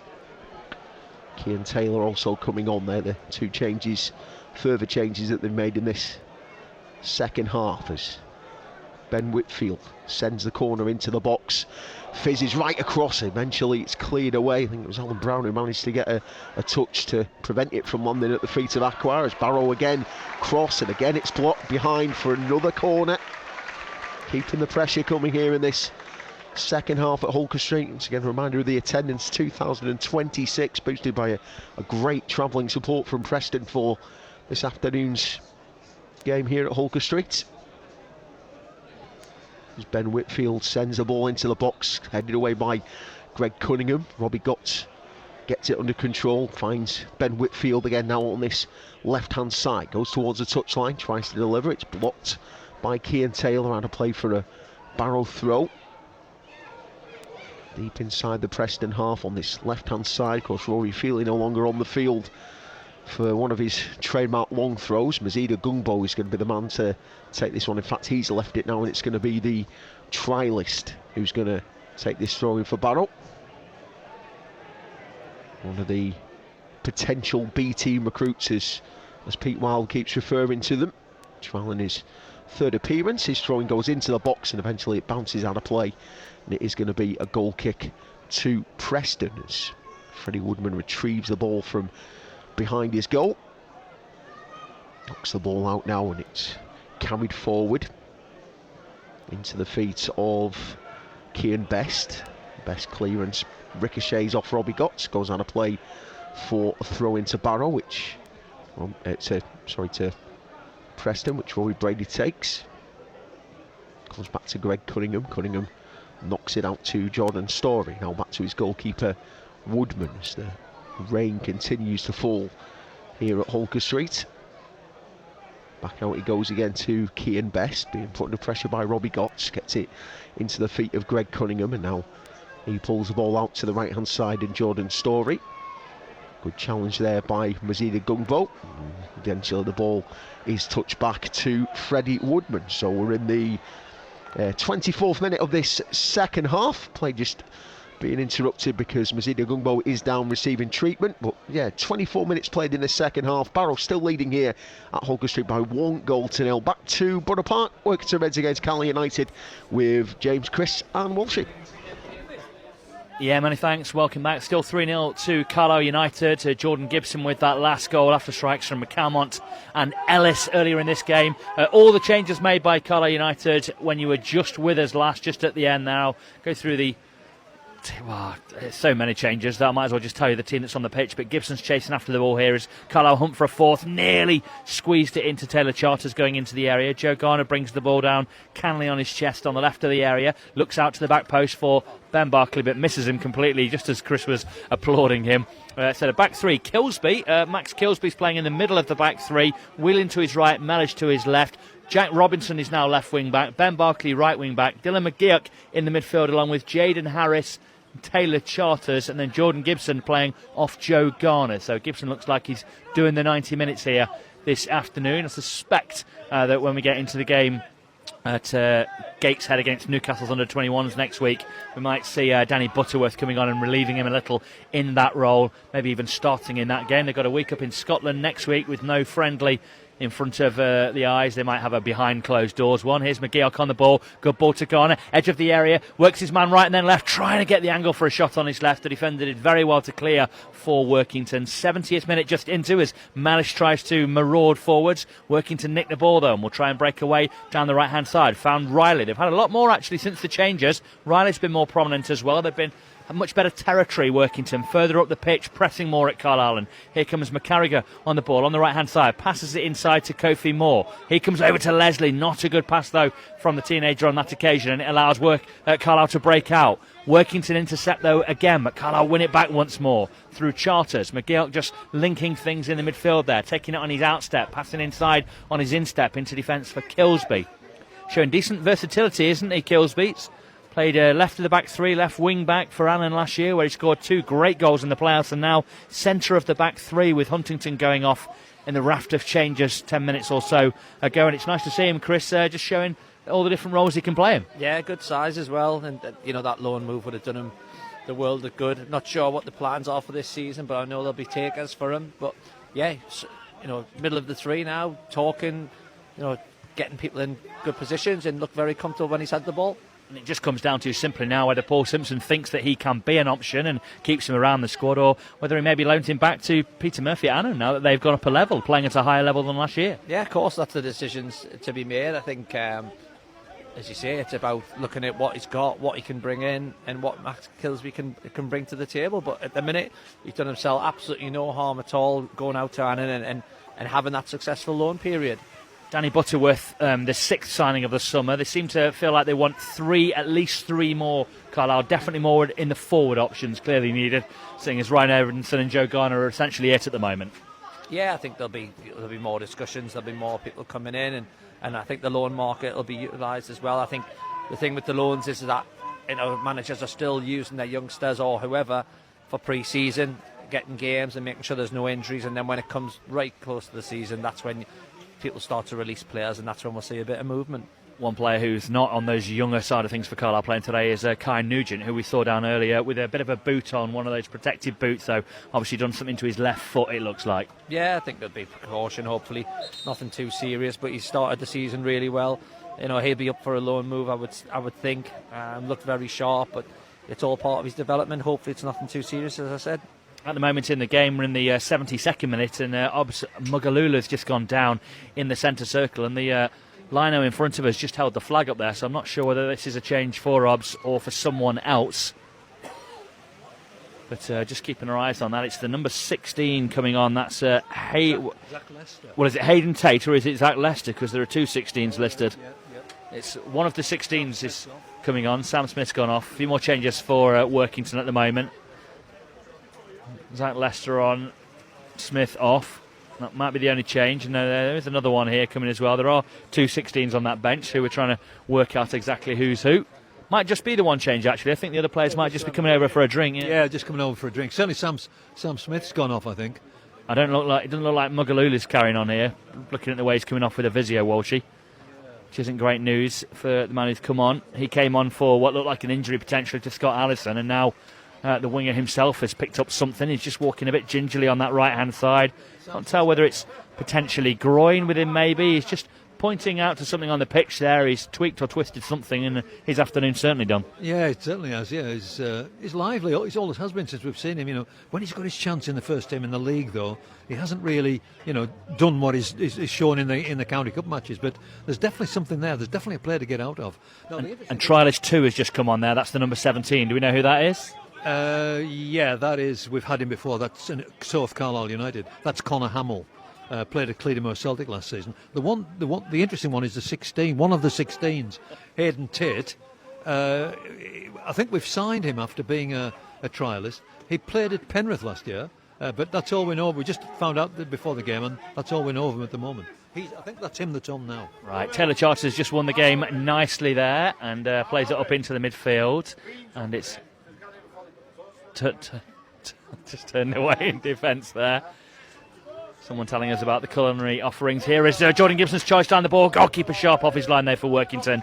Gets onto it and will clear away downfield. Good enough defensive work gathered by the goalkeeper for Workington. And the Reds will work it away down the left-hand side, up towards halfway. Headed away by Kilsby for Carlisle. Up in search of Gibson, but it's just gone a little bit aerial there in the last moments or two. In the end, Workington again tied it back to their goalkeeper, just trying to play it up into the midfield. It was a big risk there. Goal was totally open there if the man in the midfield there, the number 12, Kieran Casson, had lost it, but thankfully he had his angles right. Plays it neatly out to the left-hand side here. Moore switch back to the left wing from playing as a right winger. Working left and right here against the number 17 for Carlisle, Corey Whelan, on in the second half. Nice round the corner pass from Riley to McGarrigle, but perhaps should have done a bit better with that one, Walshy? Yeah, definitely should have. It was not the best pass in the world, but we've had a lot more possession second half. We've done well actually since the third goal went in. And we don't have access to the heat map, but I suspect the Reds' heat map would be further up the pitch than it was in the first half. Oh, without question, and that will definitely please Danny, because that's the area where we weren't showing much at all. Ball played out right hand side here towards Joe Garner. Just a suspicion of offside, but the flag stays down. Nicked in behind here to Barkley, right to the Workington penalty area, passed across the middle of the goal. Not well struck though, and it didn't fire. If you got to either whip that in, Chris. That's a foul by Joe Garner, or you've got to pass it to someone's feet there, and he didn't either. Yeah, it's another one of them, isn't it, where you get into the byline or close to the byline, and it's them choices. You've got to sometimes delay it a millisecond just to see where the runs go, but it is a tough decision. But that's what we said earlier with the pre-season. That's where you sharpen up in these games and you get them sort of decisions right later on. Joe Garner taking the decision moments ago to flatten someone, giving a free kick to Workington to stop the Reds breaking out. Neat play in the midfield here by the Reds, but Keelan Leslie, the left back, just heading back towards his own goal, gives it to the goalkeeper, left of his penalty area, out the box on a back pass. He's passed it forwards. Carlisle win it back through Whelan. Reds keep it in play just on the touchline, but they've lost it again. Harris trying to play it round the corner. Off the Reds man, gets a throw in on that right hand side of the penalty area. It's the risk-reward strategy of playing out from the back. There are rewards if you can break the press, get in behind a team, there's space to play into. The risk is that you lose it close to your own goal, and that's the bridge you have to try and get across when you're playing that way. I think Carlisle mastered it last season. I think they played when it was on, and I think they got rid when they had to. Throw in, hang on to Harris into the penalty area, just looking to find Jordan Gibson. Neat turn, sidesteps another man, can't quite find the angle for the shot. In the end, just bobbles it into the side netting, and it's a goal kick to Workington Reds. In fact, every fan who seems to go past wants to talk to you. There was days gone by. It perhaps shows how many are here from Carlisle today. Days gone by, they're all talking to Walshy, but now it's you, Lummy. I think that's what a promotion does, doesn't it? It brings out more people and more players, and yeah, it's good to see that the buzz is back, isn't it? A lot of people with the shirts on as well, and you're seeing them on the high street a hell of a lot more as well, and you can't miss the away strip. Well, you can't ever. The fruit salad they're calling it, aren't they? But it is a striking shirt, as featured on Centre Court at Wimbledon last week. And not spoken about too kindly by the commentators on the coverage, but all good publicity for Carlisle United, I'm told, is the feeling about it. But yeah, it does look like a magic eye project, though, doesn't it? What do they know about football, though? What do they know about football? Joe Garner's nicked the ball high up here, trying to run Carlisle forwards, slides it inside, just beyond Taylor Charters, and Workington can break out and move downfield. 78th minute, Carlisle still leading by 3-0. The goals from Ellis, McCalmont and Gibson this afternoon for Paul Simpson's side. We'll be hearing from Gavin Skelton, again the assistant manager. This is the time of year when the some managers decide to put up their assistants and let them take the flak while they are more studious and thoughtful after matches. Certainly Keith Curl introduced that phenomenon. I don't know whether it was carried on. I can't remember whether Chris Beach let anyone else speak to him or Stephen Presley, but certainly Paul Simpson is here with Gav Skelton. Yeah, but I think it's gone on a little bit, hasn't it? It's sometimes the supporters like to see a different it's a different side, and that's what I think Paul Simpson's getting across. People see it differently. Plus, we're going to hear him for 46 games, whatever, and he's probably getting ready for that for the season starting. So yeah, it's good to see Gavin. Simo can address a few things in the dressing room as well. Harris breaking down the left-hand side for Carlisle. Gets the ball back. Did well to control that one under pressure there. It wasn't a good pass back to him. Gibson has it now. Infield. Finds McGeoch. Takes the shot. Takes the deflection. Keeper's done really well. Really well to save that one. It was Garner actually taking on that shot, not McGeoch. They are quite similar actually from a distance. Ball in towards goal. Cleared right in front of the goalkeeper by Workington. This is McGeoch, look, and it could be Garner until you see him in the penalty area. Gets it back now out on the left-hand side, wearing the number 21 shirt for Carlisle, the Scotland international. Gives it infield here to Corey Whelan. We're just taking this passage of play as Carlisle seek out a fourth goal before heading back to Barrow and Adam. On the ball here, McGeoch again. Right hand side, deep position. Thought about crossing it in. Instead just borrows and gets it back from Taylor Charters. Looks like this one's fizzled out. Carlisle leading by 3-0 into the last 10 minutes. Let's go back to Holker Street and Adam Johnson.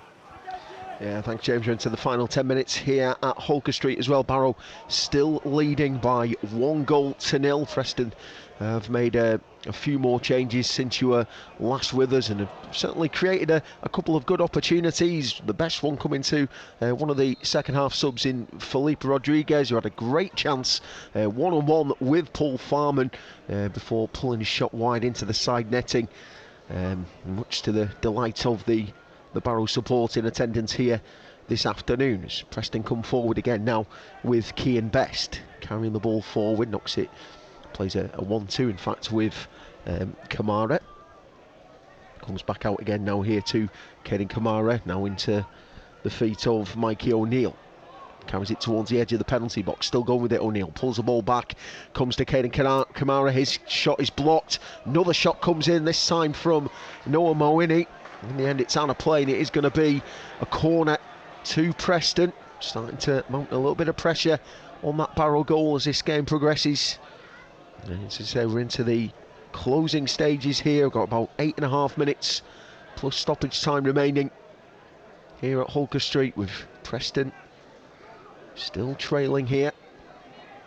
And they've got themselves an opportunity with this corner sent into the penalty box. It's touched on there by Ali McCann, and then it drops out of play and it's going to be a goal kick to Barrow. Of course, Barrow back in pre-season action this coming Tuesday night. You can hear that here on BBC Radio Cumbria Sport. Myself and Jason Walker will be at Kelmer Park as Barrow take on AFC Fylde, of course, for the National League now after their promotion last season from the National League North.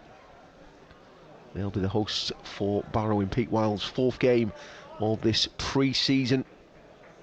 And so you can hear all the action here on BBC Radio Cumbria Sport this coming Tuesday as Paul Farman sends that ball forward.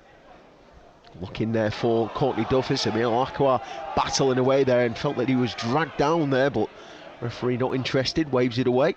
Good challenge there by the trialist in midfield there for Barrow, and the ball just drops out of play and it is going to be a throw-in to Preston. Another one of those potential B-team recruits playing in his 3rd pre-season outing for Barrow this afternoon. Throw-in taken, thrown into the feet of Cian Taylor.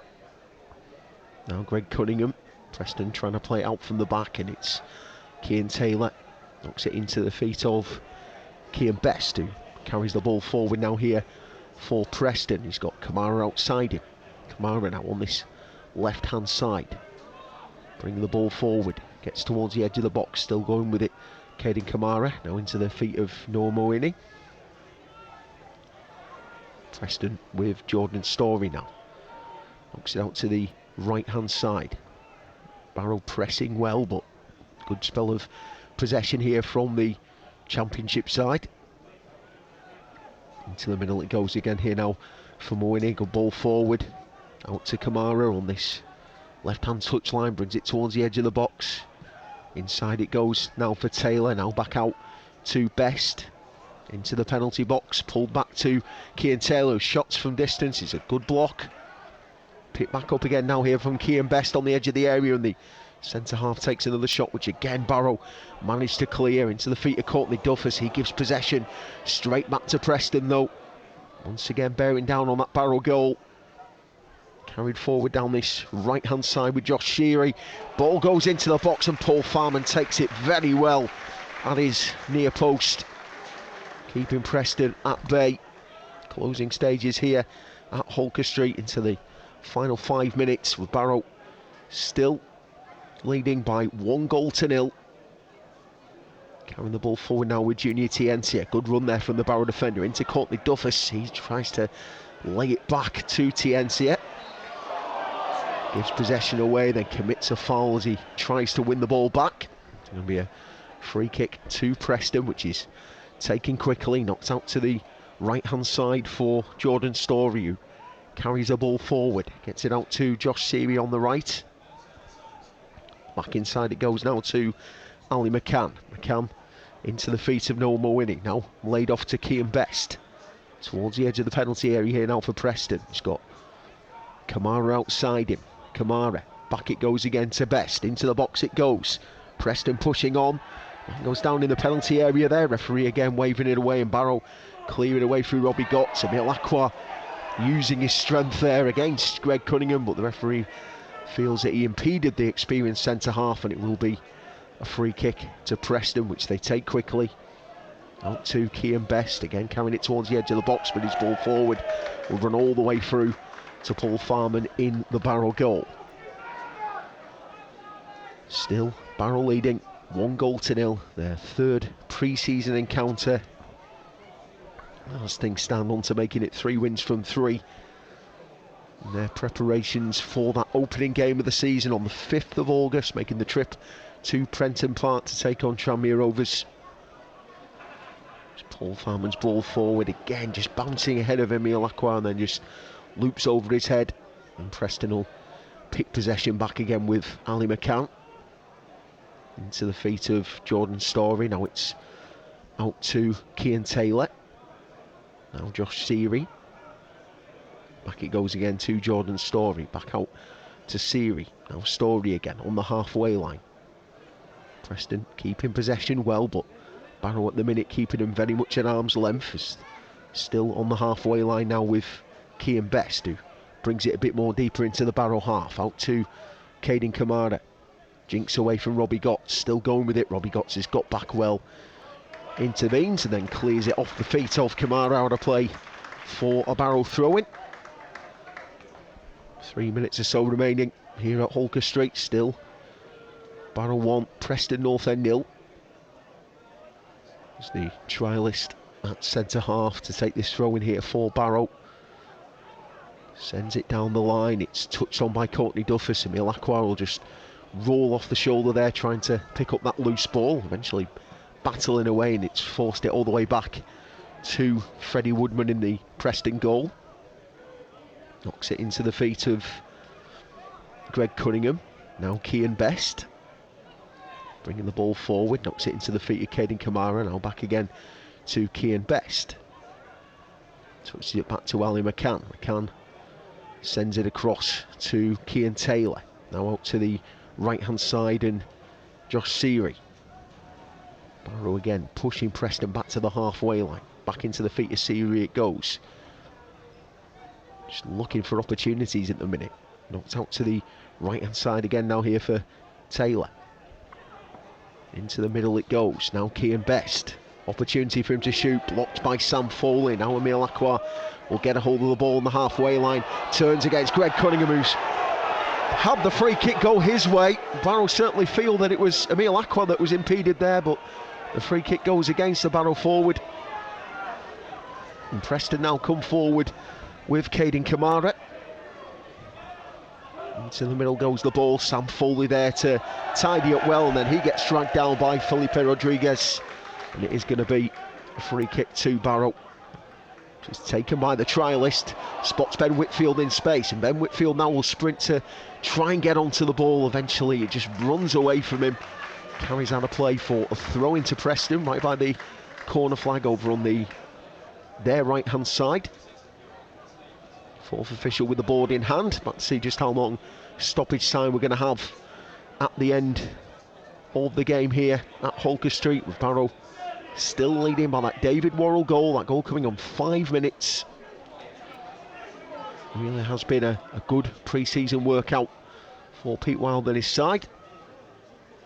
Although it is pre-season, and they say that results don't matter, it's about the fitness. Certainly if they can hold on to this, a 1-0 victory against a good strong championship outfit will definitely put this Barrow side in good stead going forward. Ball delivered into the box, headed away by the trialist. Well, the trialist now pushing away to try and win that second ball, but it's Preston who have it. Fired a shot across the face, a goal into the side netting in the end.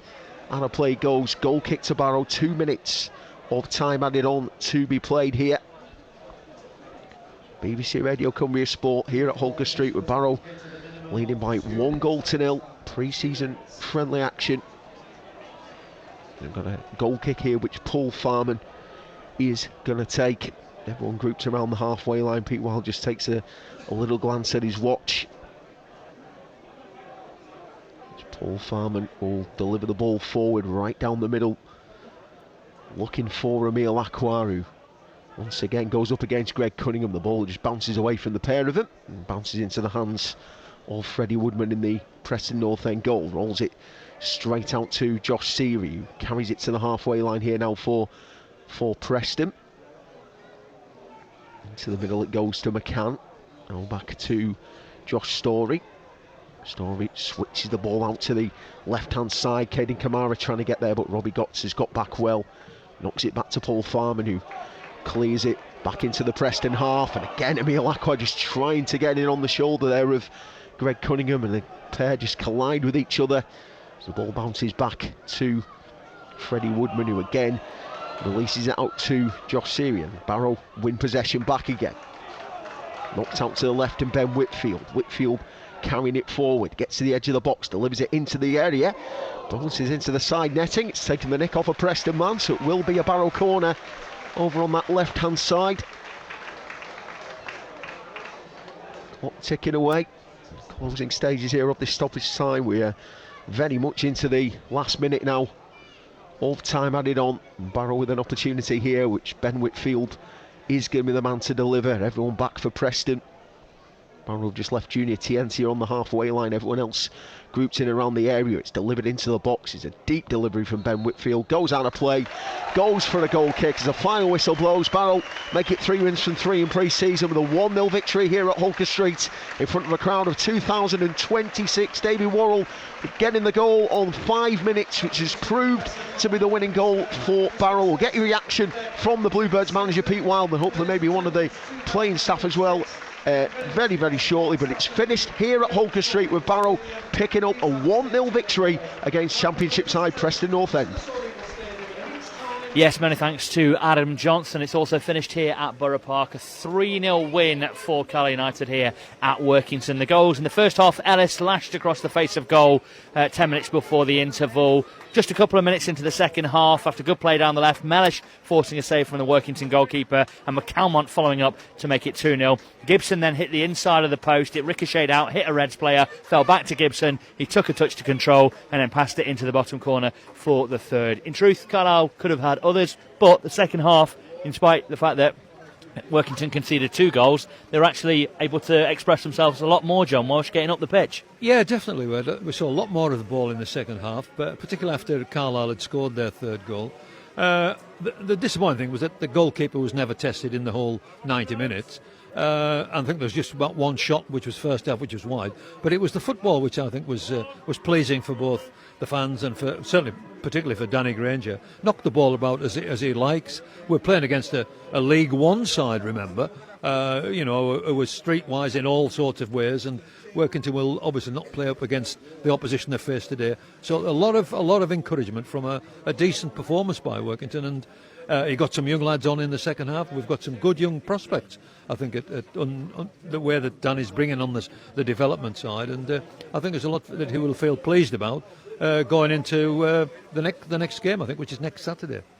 Zach Lester came on in the second half for Workington, as you were telling me, the son of a rugby league great at Whitehaven, Aaron Lester, and he walloped Jaden Harris in that Carlisle midfield in the second half. He'll be rubbing that one gingerly on the way home this evening. A good, strong, fair tackle, but really likes that side of his game, and he's another of those youngsters. Yeah, he is. He's as I said, he's a son of Aaron Lester, who is a Whitehaven rugby league legend, and I think you saw the way that he went into that tackle, that he's not afraid to do the hard side of the game, and that's one of the qualities he brings to it. Yeah, good player, and he's one of the youngsters that we've got high hopes for. And we saw in the first half Lewis Moore, 17. I think even Lummy and yourself were impressed by him.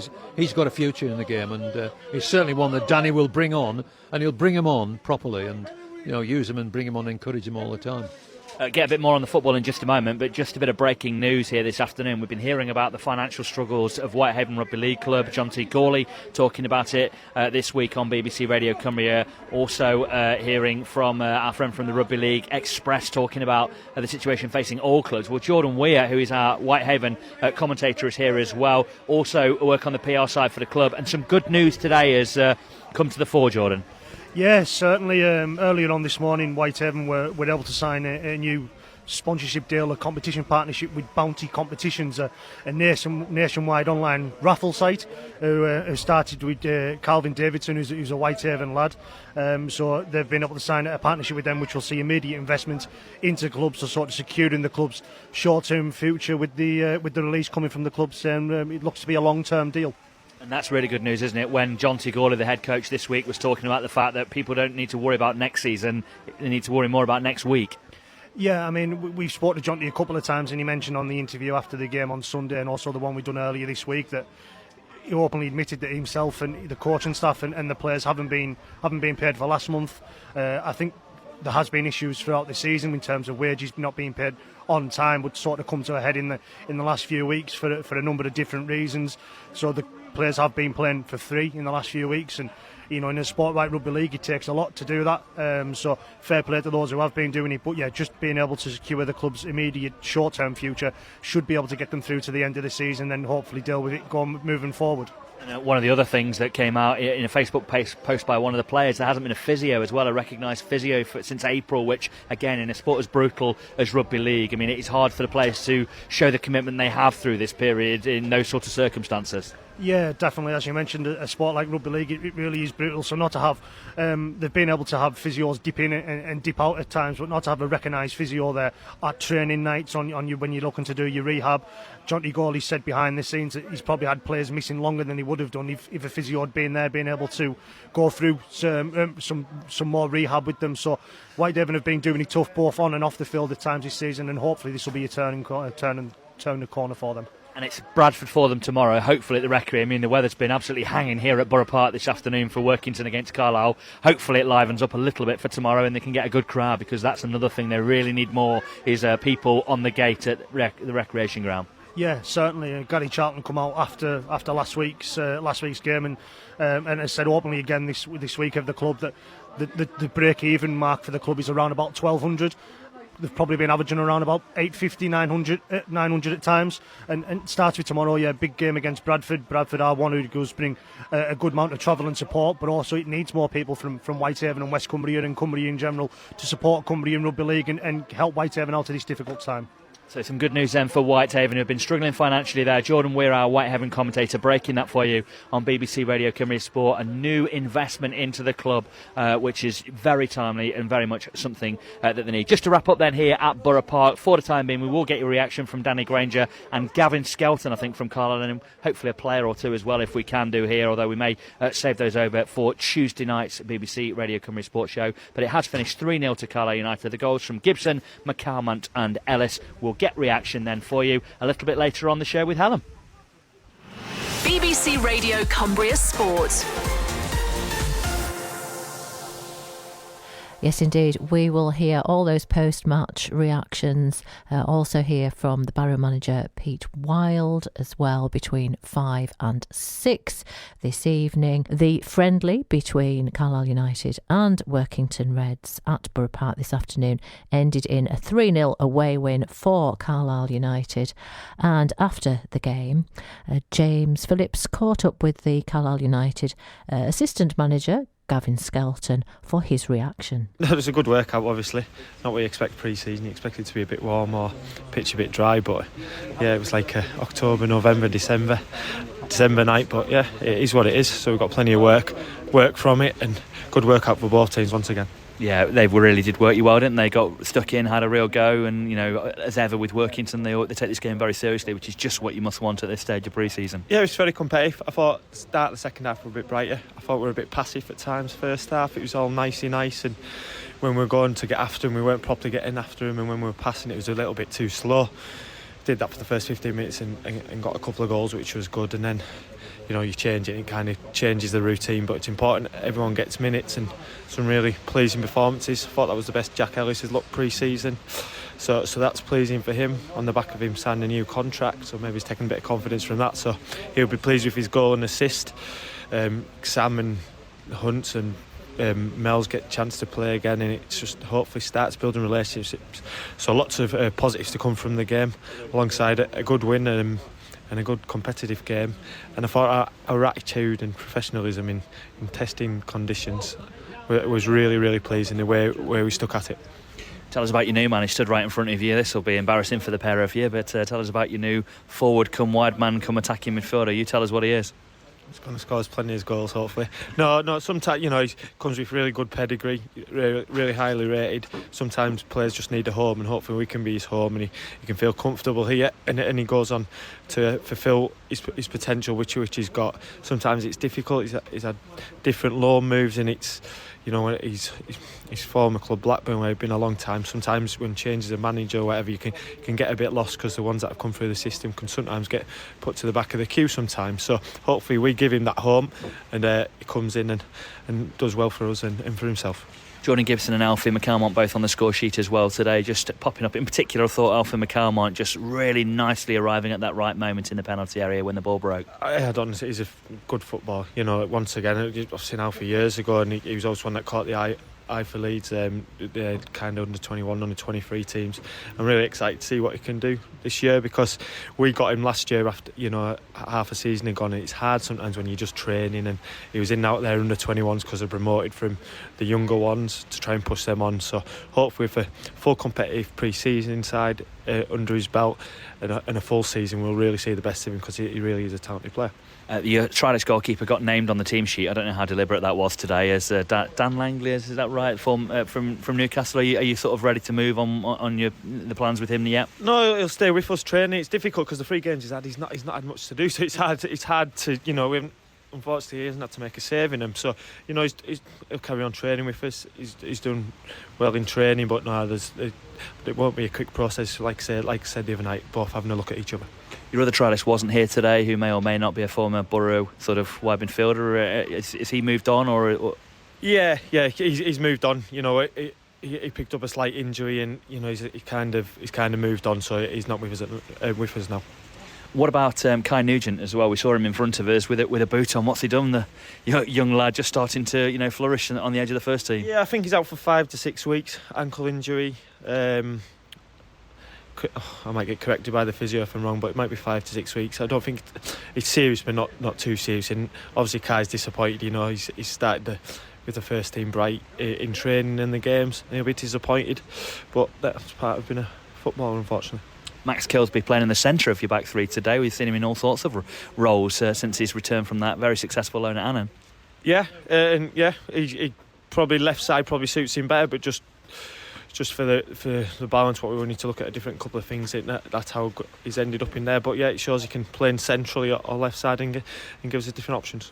Your next friendly is in a week's time now against the Newcastle under-21 side. The next one that we're aware of at Gateshead. What's your week like? Is it up in Scotland for a sort of a training group this week then? Yeah, we're up in St Andrews Monday to Friday, which will be a good week. It's a good chance to get everyone together, and I know we haven't got loads of new lads, but it's always nice to spend a lot of time together and build that rapport and team spirit, which was vital for us last year. When people come here, they always say, and I know it's an easy thing to say about the spirit within the group and the club, but you know, I think people do genuinely appreciate it, and it's a thing we're desperately wanting to encourage again, because it'll play a vital part for us like it did last year.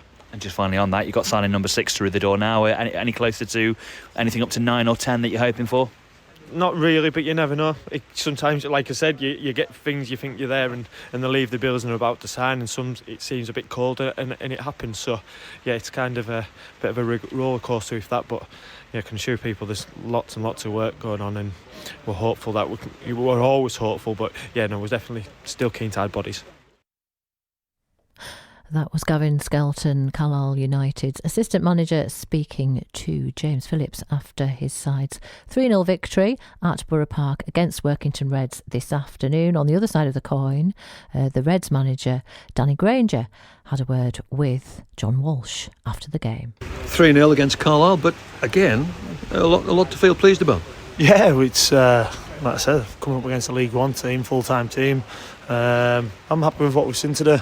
I think obviously there's moments in games that I was disappointed with, but again, we've got 4 or 5 players away, then brilliant to have a full squad at some point, and it's not an excuse, it's just part and parcel of non-league, and there's no issues with that. Look, I've just said to the boys there, we're a little bit off with certain little things, but that's how it's always going to be at this time of year. Do you know what I mean? We've only, I think, what have we had, 3-4 training sessions and a couple of matches, so we're not ready to go yet. But overall, really happy with what I've seen today.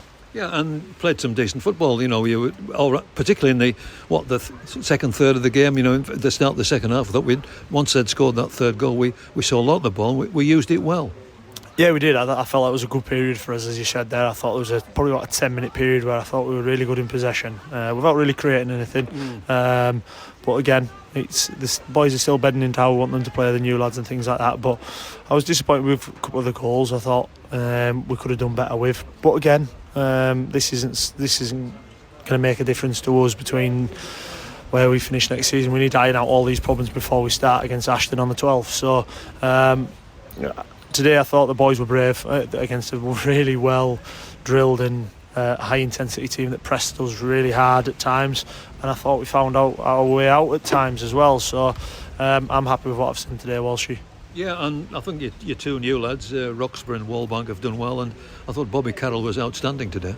Yeah, Bobby was tremendous. Bobby's a huge player for us this season, and I'm a massive fan of him. Everyone knows that. And I thought Lewis Riley today, I think Lewis has come back really fit. He's lost a lot of weight between the end of last season and this season, and for me he's going to get better and better for us. So delighted with what I've seen today. From, like you say, there wasn't many disappointments of me today. I think obviously even the young lads, I thought Lewis Moore in the first half was so brave, 16 years old, and being able to do what he does against full-time League One players.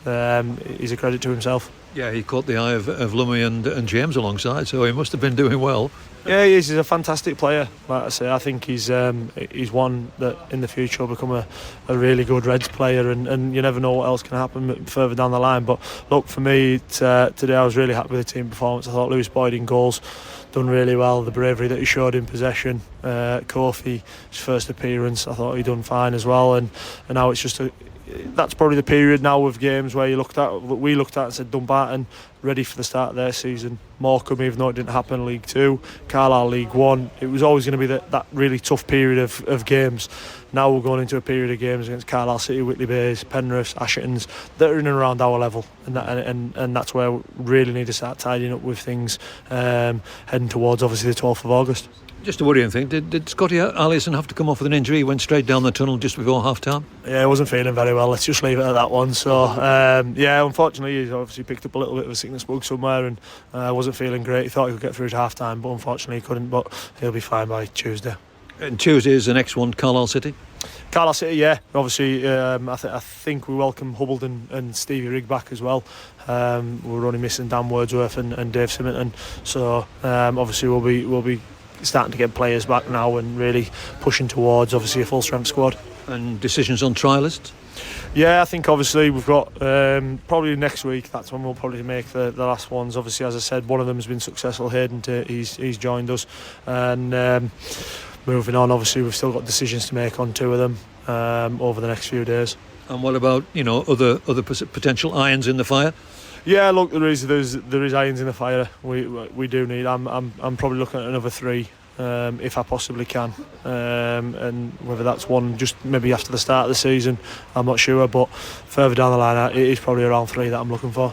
Danny, thanks very much indeed. That's the Workington Reds manager Danny Granger chatting to John Walsh after his side's 3-0 defeat to Carlisle United in that friendly game at Borough Park this afternoon. We have been following local football on the show this afternoon. 2 friendlies, one at Borough Park in Workington involving Workington Reds and Carlisle United, which ended 3-0 in the favour of the League One side this afternoon. At Holker Street, well, Barrow were hosting higher up opposition, championship opposition, in fact, in the shape of Preston North End, came away with a 1-0 victory. So, understandably, speaking to Adam Johnson after the match, manager Pete Wild delighted. Really pleased with the performance, just really pleased with the stuff that we'd done in training around our shape. We knew we weren't going to have a lot of the ball. It's football against the championship side, so we really knew we could nail down our out of possession stuff today, and who presses and where they press, and we haven't come up against a 3-5-2, so how do we press against a 3-5-2? There were loads of stuff during the game that made us try and tweak and thought, well, that's not right, we need to do that, So yeah, I know we're limiting Preston to sort of side to side a lot, but that was good for us because it allowed us to sort of work on our press.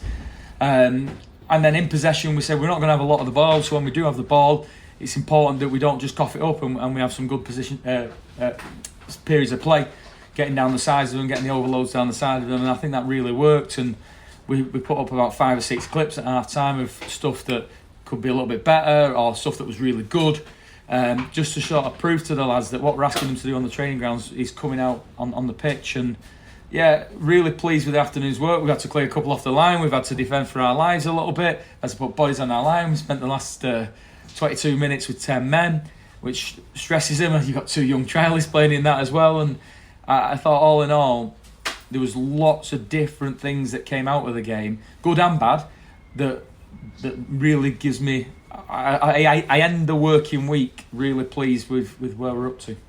When you say that about things in terms of your in-possession play that you wanted to see do well, I mean, the goal in itself certainly showed a stark improvement to some of the things that didn't go right for you last season. Yeah, certainly, and you're bringing in a better quality of player. That's no disrespect to the last group, but you're bringing in players who want to play a little more. I said in the fans forum, you're not going to see total football from us, but hopefully not going to see boom ball. You're going to see progressive play with a real purpose, and I think we've brought in players who can play in tight areas, but can run and get beyond people, and I thought we saw really good glimpses of that today. I mean, one player in particular that seems to have come back from pre-season very much looking an improved player, Elliot Newby, another standout performance from him this afternoon. Yeah, Noobs, I think Ty Warren as well, who played behind him. I think they've both come back really up for it. Noobs probably because he's a Barrow lad's got the bit between his teeth and he's home and he wants to give everything for the football club, and I'd put young Ty in that as well, who played behind him today, and I think lads feel more settled, lads feel that hopefully there's been a raise in the standard of the group, so they feel like the place is under threat. I think there's just been a real charge from the lads who were here last year. There's been a real step up in mentality this year, and that's really pleasing because ultimately, whether you were here last year or brought you in, I've got no preference. So pick the best team that I think can win the football match, and the more problems, the more headaches they give me, the better. I mean, with it being pre-season, obviously the result isn't the main significant thing. It is all about the getting ready for the start of the season. But a victory against, as we say, a very strong side today, I mean, it must put you in great stead going forward now. Don't get me wrong, any victory in any football match builds winning mentality. So to win builds our winning mentality. But I think it's how you win, and I think we've had some good shapes about us. Then we've had to defend for our lives. Right, Ty clears one off the line in the first half. We head one off the line. Farnes makes an unbelievable save in the first half. So they've had the chances today, but what we've done is defended properly. And in the second half, because we're down to 10 men, we can't get out and press the ball. We have to wait for it to come in our box, and we defended our box admirably. I suppose one of the big things for you as well, I mean, you said there, you touched on it, the fact of being down to 10 men for a good part of the second half. The pressure that Preston put you under at that time, I mean, they weren't playing through the minutes, were they? They really went for you during that 20-minute period. I mean, that must be a good tester for you as well, coming into the league action, where there may well be games where that scenario will come into play. Yeah, certainly. And it allowed us as staff to think about what happens when we do go to 10 men and how are we going to deal with that, and what's the shape we're going to look at when we do go down to 10 men. So there's lots of things that come out of that situation and that scenario that can only help us as players and staff. And like I say, couldn't get out to press it, so bodies on the line, defended their own box and got 6, 7, 8 unbelievable blocks on the ball in that box. I mean, to say that the two trialists that you've had out potential B team recruits, I mean, they must be giving you food for thought as well going forward, not just for the B team, because again, they didn't look out of place. No, really pleased. Again, they've come into the group. They don't look like young kids. They look like young men, and they've performed not just in the games but in training really well, and that's all you can ask for them. That's the Barrow manager Pete Wild speaking to Adam Johnson after his side's 1-0 victory in that pre-season friendly at Holker Street against Preston North End this afternoon.